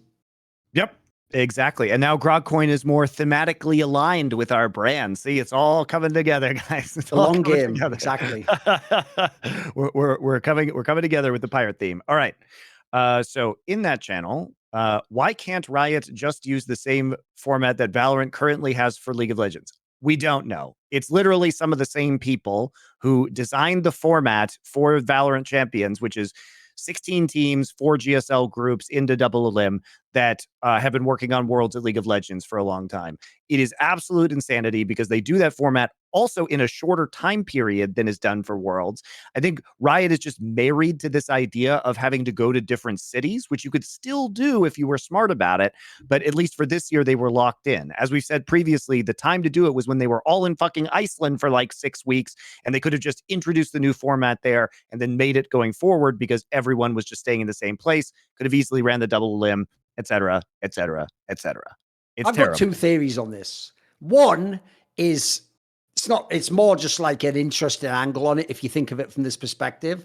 So one of the weird things about esports game devs is they won't, despite the fact that in the case of Riot, they literally copied the game, they won't copy good things their rival does, because then they think like, oh, people know I'm copying, and they sort of like led the way. So I always thought the reason why in League they refuse to let Worlds be double a limb is because TI, the direct competitor from Dota to Worlds, I mean, it's not really, but that's how they might think, is double a limb most famously and always has been. So I always thought the logic was they won't do it in League because the competitor does it. But are you ready? This is where the interesting detail is. That's also why Valve themselves in CSGO don't let us have double a limb, because they say, well, it's the Dota guys do that. So here's the logic. Maybe Riot were like, but wait, Valorant isn't a direct rival to TI, but it's a direct rival to CSGO. And if CSGO's not going to have it, then Interesting we theory. could. There's one, right? There's one for you. And the other one is actually just a simple one. If you ever talk to game devs, the ones who don't get double a limb are the ones who basically haven't seen it run long enough. So they'll say things, Monty, that just don't make sense. Like they'll say, for example,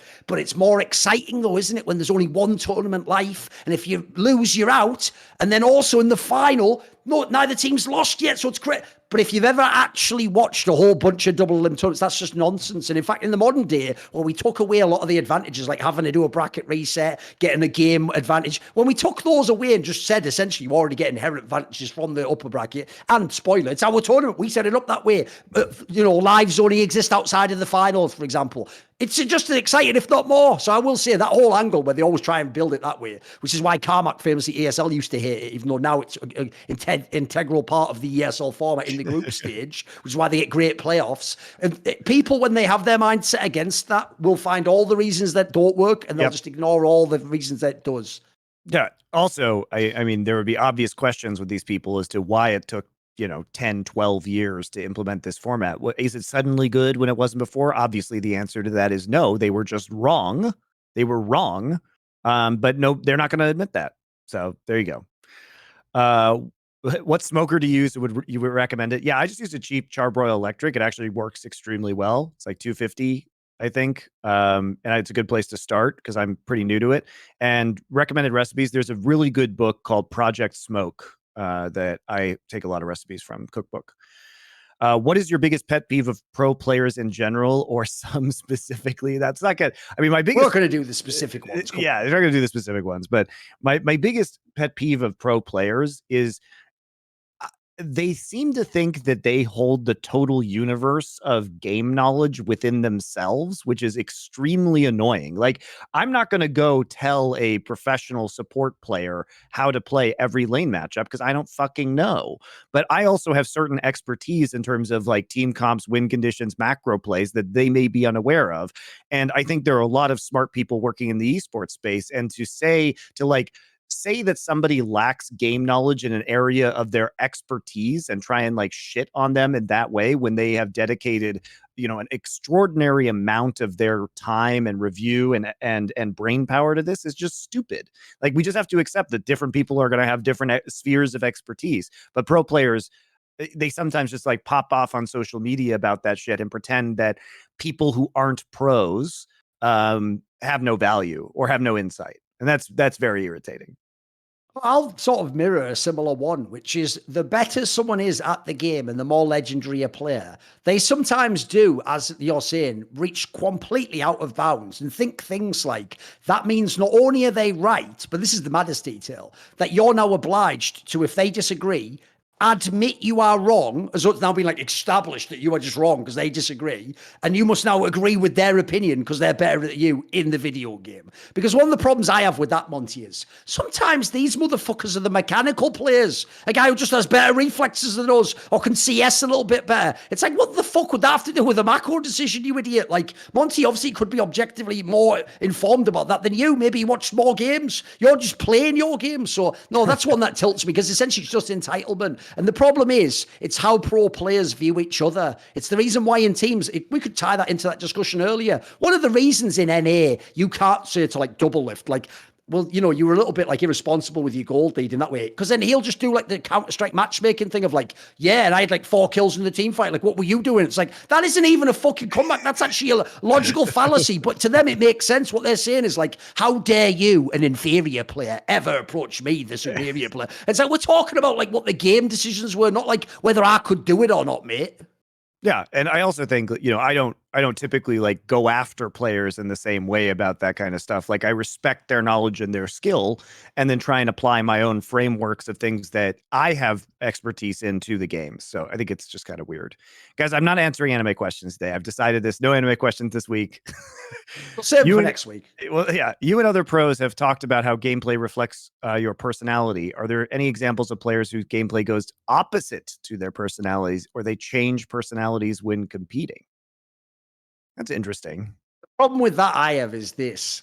In general, that's usually essentially a flaw in how interviews work, where the problem is you haven't just had a truth serum injected into you. You're totally aware the whole time of the conceit that I am on camera. I am in front of an audience. People are judging what I am saying. Some people are my fans and want to hear certain things. And all those things swirl around in your head mean that there are people who, for example, seem very calm when they're on camera or seem like really cool guys. Some of those are the biggest dickheads in the whole scene. And the worst guy when they're behind closed doors, or in terms of if they're like in a negotiation and they're just being a total dickhead. So the problem is, essentially, I could give you people where, like, you know, they seem really chill, but then they're a psycho in the game. But actually, maybe they just hide it well. Maybe they're just the sort of guy who basically like knows in an interview. Because there's another problem with this example is we're acting like when they're out of the game that they have the same like sort of like impulses as they would when they're locked into a professional game where it's do or die and it's their whole career. Like, that's a different mentality. It's the same reason why you can get people who are super chill in normal real life scenario, but you put them in a fight, they're a savage. They just destroy the other guy completely. So I don't know that there's that many that are like super conscious. I think in general it's a pretty strong correlation. Like, when you see some, like, the best examples, think of people like Larson and Froggen. If you listen to them talk, you immediately know they're guys who are just all about like fucking laning and it's about I had 10 CS on him and like that's not even a good matchup. It doesn't even get ahead in lane. Like, everything just keeps swirling back to it, and then entities based around that, their whole self-esteem's around that, like, they just built into them. Similarly, if you talk to people like is it any surprise that of all the Koreans, the one with the craziest personality and all the mad jokes and banter is Malrang, the guy who in the game is just like doing whatever the fuck he wants, just going for the craziest angles ever. Like, of course he's not the guy coming over like, and I'll show good games if you cheer for me, and I'm sorry, I we won the game, but I could have done better. No, he's the guy who's like swagging on you. I mean, historically, like Reaper too, doing all the like crazy builds and like playing all the wacky ass gang playing jungle and trying to figure out this stuff. Like, he always had swag about it. Maknoon, another one who's very, very famously like very open. Here's the other thing. People don't know this, but a lot of players are just really good at knowing like what being polite on camera is. Like, I'll give you an example. Everyone's going to think, I thought of a contrasting one that a fan would think. They would think Mad Life, Monty. Because in real life, he was, except that video with Loco, he's always like the shy nerd, like, oh, and you would never know. If you put him on a camera lineup and he said, who's the guy who's actually like the guys, the best in the game, the god of like all this shit, you would have thought from their personality it was like Rapid Star, or maybe like fucking the original Shy. Like, these are the guys who were always smiling and seem cocky or whatever. But the thing about that is, I guarantee you, I've heard this behind the scenes, when he was at his prime, because Mad Life didn't need to show that. He knew he was a fucking living god, mate. He had that arrogance that you should have when you think you're the best. It's like, I can be polite in public because I'm just the shit when I get in the server, dude. I don't even need to say it. That's the kind of swag he had, mate. So I think there's not that many that are like crazy different in that regard, you know. I mean, even fucking Reckless he's passive in lane, he's passive aggressive in real life. And he's actually become Varus now, so what do you want? That one's ridiculous, isn't it? Like, you can't even get out of that one. Did you have anyone that was really contrasting for you? Were you thinking of anyone? No. I think Bad Life one is a pretty good example. Yeah, I would say it's much more uncommon to have the difference, right? Yes. I think it does really manifest. Speaking of name choices from the last episode, did you know that Big Fat GG was forced to change his name after someone who knew Chinese told Riot it was offensive? GG for penis? Yes, we knew that. The irony. Did you know that give me a break. Did you know that Froggen once was accused of DDoS in an event? Like, man, these are like the most basic questions. You're like the guy where it's like, oh, you like music, do you? Check out this little band called the Beatles. They're sort of a little bit of a rock and roller. Like, yeah, we all know. We're all aware. He says the irony is that he was renamed a Big Fat LP, which is Yeah, that's also the joke. Yeah. Basically, you just read Gamepedia and told it to us as a question and paid money to do that. You absolute mark. Anyway, I do think it's funny though because they let the guy through named Balls. But the problem with Riot, guys, when you expect consistency, is that we're not in a scenario where a commissioner has been there for decades and has it's not like a real sport, guys, because unfortunately at Riot, the commissioner job is merely a step on the corporate ladder to something else, right? It's not the end game like it is in like maybe general manager of Evil Geniuses. So I did that. Or emergency substitute general manager. No, here's the thing about that as well, by the way. Like when you're talking about that angle, what the fuck was what we were just talking about? Oh, there's another thing, Monty. I've actually realized now, sometimes I'm getting played. Sometimes they're pulling the fucking shenanigans on me, Monty. Because I had this happen on my AMA. There was one week where someone asked this like really annoying ass question where it's like, if you'd listen to my content, you'd know I'd never think that way and you'd already know what I thought. And so I went off completely. And then I saw this fucking guy who was like, I actually already knew he thought that. I just wanted to trigger him so he would give an epic rant. I was like, oh, what the fuck? They're pushing my buttons now. They know what's coming. Oh, bloody hell. I've got to stop. It's too easy. I know it's too easy. Oh, come on. But yeah, like the problem is that you're never going to get those consistent rulings. And also, again, like we talked about at the start of the show, the problem with developer-owned esports is the non-esport stuff just leaks into the esport. So all of a sudden now, Riot has very different concerns with their image for their esport because of all of the garbage they did in their whole company. So you're just not going to find consistency. They're going to react to these things very, very differently now because it's different people, and nobody's end game is really esports inside the developers. They take a little vacation in esports and then they leave to something else. They're not interested in the day-to-day operations of the league. They're interested in something else in the long term. So. The thing is, though, I will say, as much as like I am sort of like a bit of a free speech absolutist, I'm a weird guy like that. I do understand, like, if you know what people are like in League of Legends in NA, they would take so many liberties. Like, if you were allowed to have like slightly edgy names, there'd be a guy who'd have his name where he'd just use $signs and his name would be like Ass Cheeks or something. And you'd have to say that like 50 times in a fucking, you know what I mean? Exactly that. They'd go too far with it, wouldn't they? They would. Everyone would have a stupid meme name, I would know. It's true. Someone would be called Top Keck or something, They'd make it stupid. They'd make it too silly, Monty. I just think if you're going to ban GG as a name, then you have to just ban Balls as well. Like, whatever. Anyway, I'm glad we got Balls. Which was your favorite team name out of Longzhu, Kingzone, or DRX, Dragon X? I think Kingzone, but they all suck. So esports branding, terrible. But not our brand. Last Free Nation is great. What is Thorin's equivalent to the arkenstone? What is your arkenstone, Thorin? The thing that you covet most that blinds you to the task at hand. Probably like banger tweets or something.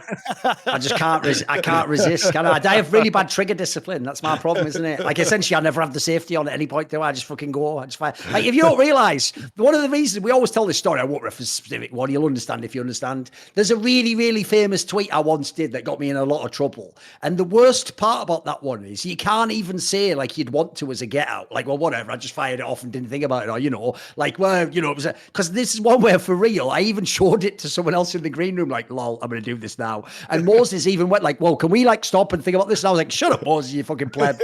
Now I sent it. And then obviously like 10 minutes later, the whole world's like burning down and on flames. And I remember just going to Moses like, yeah, you might have had a point there, Moses. That didn't really go down how I thought it would. So like, yeah, that's my problem. That is my arkenstone, is the banger tweet. But I can't resist its irresistible fucking pull. I must go towards it and possess it, Monty. The banger tweet. Oh, that's too funny. Can you explain the strength of blue side over red side? That's not a hard and fast rule. It just depends on the meta. Like the question is usually, blue side, are there like, it depends on how many like big power picks there are, because if there's just enough, then blue side is very good because you can get them to ban, just enough. And you also have more flexibility to ban pocket picks on blue side, where they have to, usually red side has to ban power picks. And then maybe you get one left over that you can first pick, like Maokai, in this tournament, for example. But if there are too many good power picks, then all of a sudden being able to pick 2 first on red side becomes really good. Also, the number of flex champs in the meta becomes very important because you can obviously play draft games and hide flex picks on red side until the very last pick. So there's a lot of factors. It's not that blue side is like hard and fast better. It just depends on what teams think is better in the meta at the moment. I think it's pretty balanced right now, actually. Have you seen or been following Welcome to Wrexham? Monty has talked in the past about the value. I guess it's a soccer reality show. Oh, right. I guess Wrexham is a place in the UK. I'll have a look where it is. Welcome to Wrexham. Monty has talked in the past about the value that series like Drive to Survive bring to their sport, and lessons can be learned in esports. Any similar vibe from Welcome to Wrexham? I haven't seen it, but I'm interested. An American thing. Oh, it's about a team from Wales, though, Monty. So the premise is it's about a squad that's like nobodies. They're not even in like the vaguely top divisions. And apparently this team is like partially owned by like the actor Ryan Reynolds. Ah, okay. And that guy from like fucking It's Always Sunny in Philadelphia. So I assume they bought it as a lark because it's like some small team. And then now they make a series to get everyone hyped. Like, oh, watch it. I guess I see the premise of it. Like, put it this way. In eSport, it was about like some, what?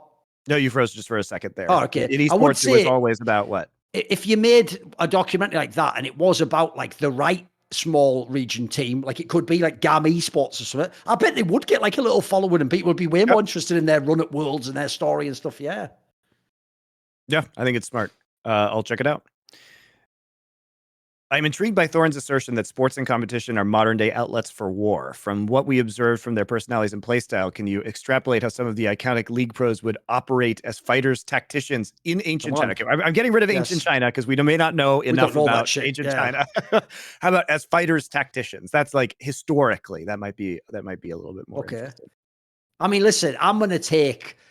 Someone like Diamond Prox would be on some Napoleon shit. He would be on some, like, he's in the battlefield. He's marshalling the troops. He's not afraid to get his hands dirty as well. You think you've got the advantage on him. You think you've got the note. He finds a way to turn it on you, flip it on you. He has the arrogance of it. That's one of the things I always loved. I always thought that was actually essential to that guy's persona, by the way, because there's another element of when you beat people where if you have like this peerless arrogance that you don't even give them the respect they're anywhere near your level, that does fuck with people psychologically. It makes them want to like prove themselves to you. It actually makes them think of you as more scarce and rare. So I think he'd be like a classic sort of, Alexander Napoleon type figure.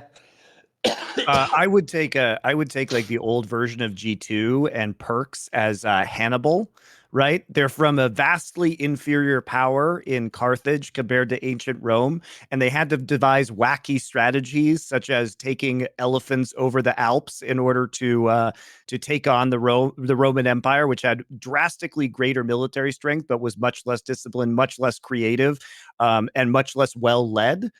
So that's a fun analog. And just like Carthage, they eventually just got blown up and now don't have the same level of power that they used to have. So there you go. There's two. We all know that LCK and LPL fourth seeds could win NA in most years, but could the Oysters fly to an LCS championship? They're not looking terrible, guys.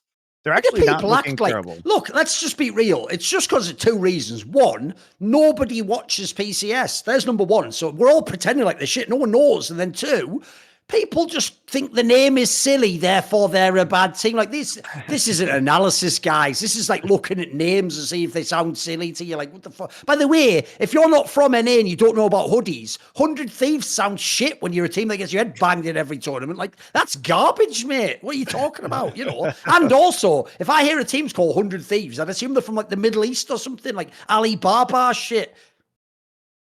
Reference. It's all right. It wasn't bad. I think they would probably be at least somewhat competitive. I don't know if they could win against the field, but I think it would be fun. It would be fun to see that. Ignoring that they're all lizards, demons, etc. Who would be your celebrity crush? My celebrity crush. Thorin and I actually bonded over this very early on when we first met each other. This is a real thing where, no joke, this is one of those ones where it wasn't even like you're lying to the other person to try and like fake that you got similar thing. It was actually as a total fluke, even though nobody, by the way, goes with this as their first celebrity crush, do they, Monty? No one would ever say this person first, because you have to be of a very specific era and age of like late 80s, 90s movies. And this person, it was a very specific taste. But yeah, who was it? Because we both actually said this for real. Yeah, I forget what the conversation was, but it was like, like the most attractive woman. And for me, so I don't really have celebrity crushes outside of this one. This is the one and only one that I have, which would have been like late 90s to early 2000s Jennifer Connelly. And it's very specific, but holy moly, was she beautiful. Fire. Yeah. And also, I have to say, she was actually a pretty good actress too. So she was great just nailing actress. everything. Yeah. No, I always thought she just had a really fucking sick look. Yeah, she looked really good. Yeah. Yeah, just really unbelievably beautiful and talented. Will we ever see an update to the GOAT League of Legends players episode? Yeah, maybe we'll do that this offseason. Might be fun to revisit that, depending on if we feel that there's an actual legitimate change in the conversation. I'm not sure there has been at this point in time.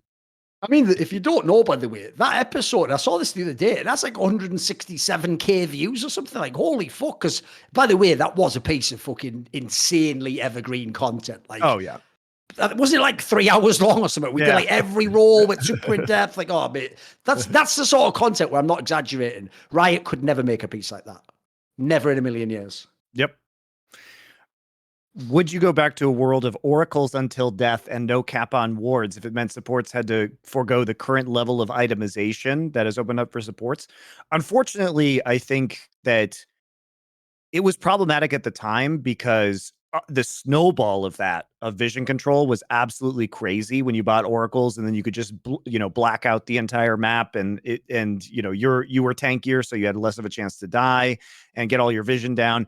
I think it would just be incredibly boring at this point in time. Teams have just evolved to the point where any advantage would just turn into an absolute dominant game. So I think it's probably good that doesn't exist anymore. What do you think? I mean, I do still like the idea that you have like more control over the idea that you cap the vision. I do think it's too extreme the other way now. I would like something with a little bit more breathing room, like maybe even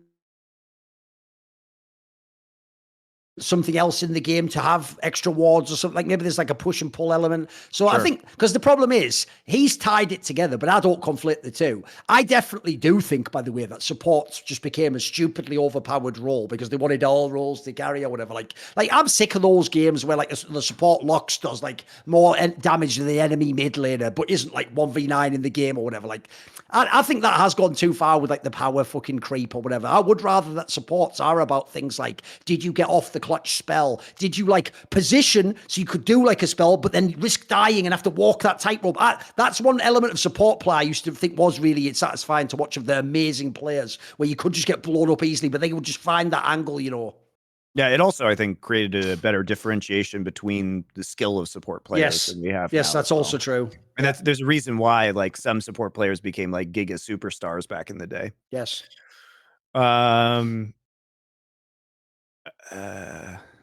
As is tradition, pundits and journalists, pundits, and content creators will kidnap and bastardize the Dade Award. Can you guys copyright the award to stop the sacrilege? No, it's too much work. It's fine though. We'll don't know if you can copyright his name, his actual game. It is like, how does that work? I'm not sure the legality of that works.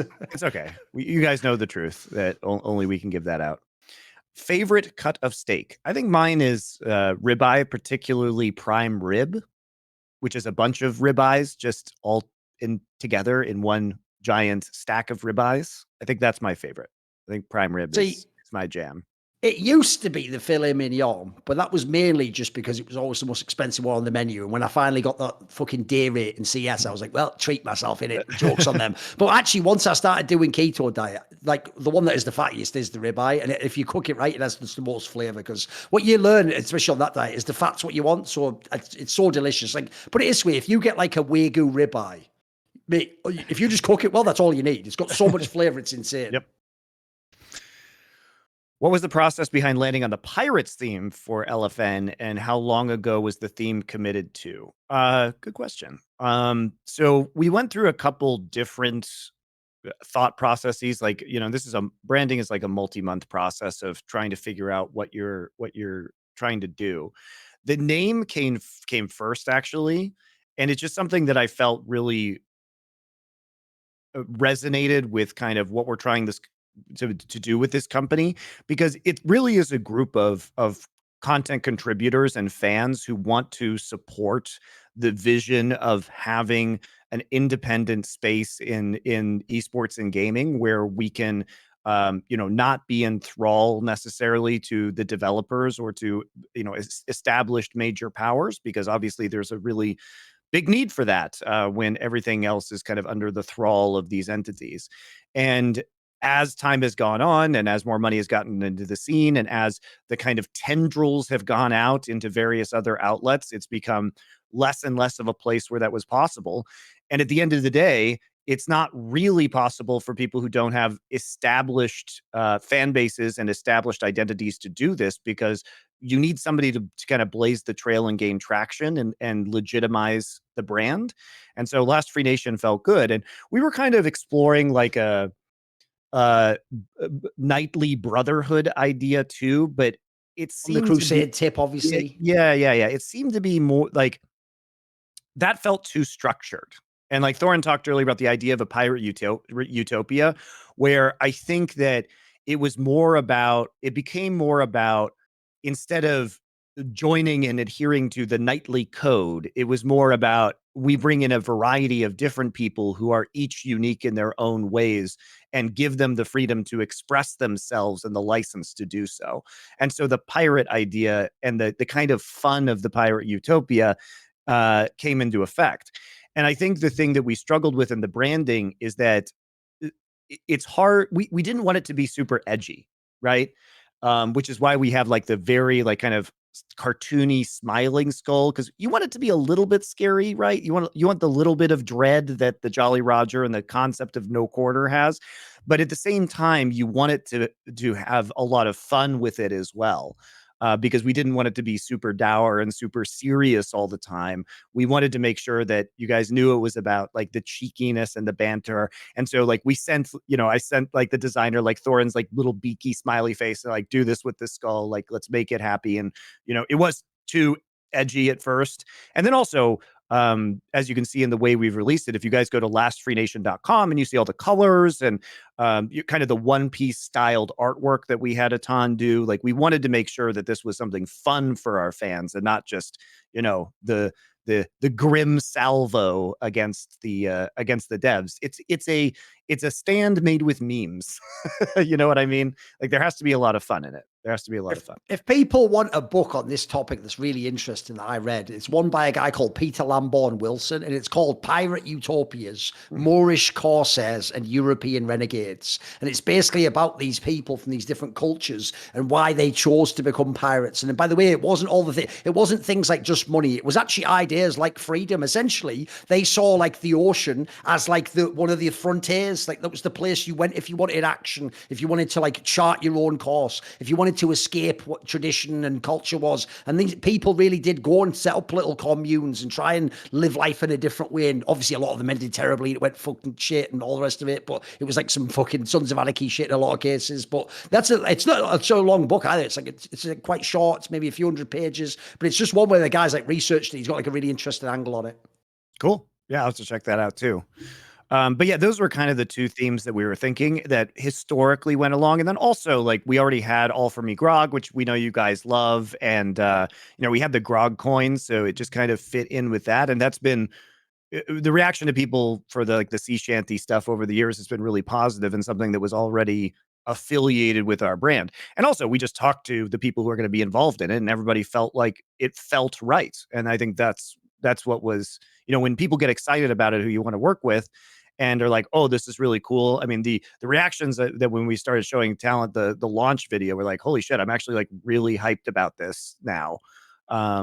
It's real and like, this is super cool. It was really good. It was really good. Favorite type of salt, culinary or otherwise? I use a lot of the diamond crystal kosher salts. I find that to be the ideal for cooking. Do you have a favorite kind of salt?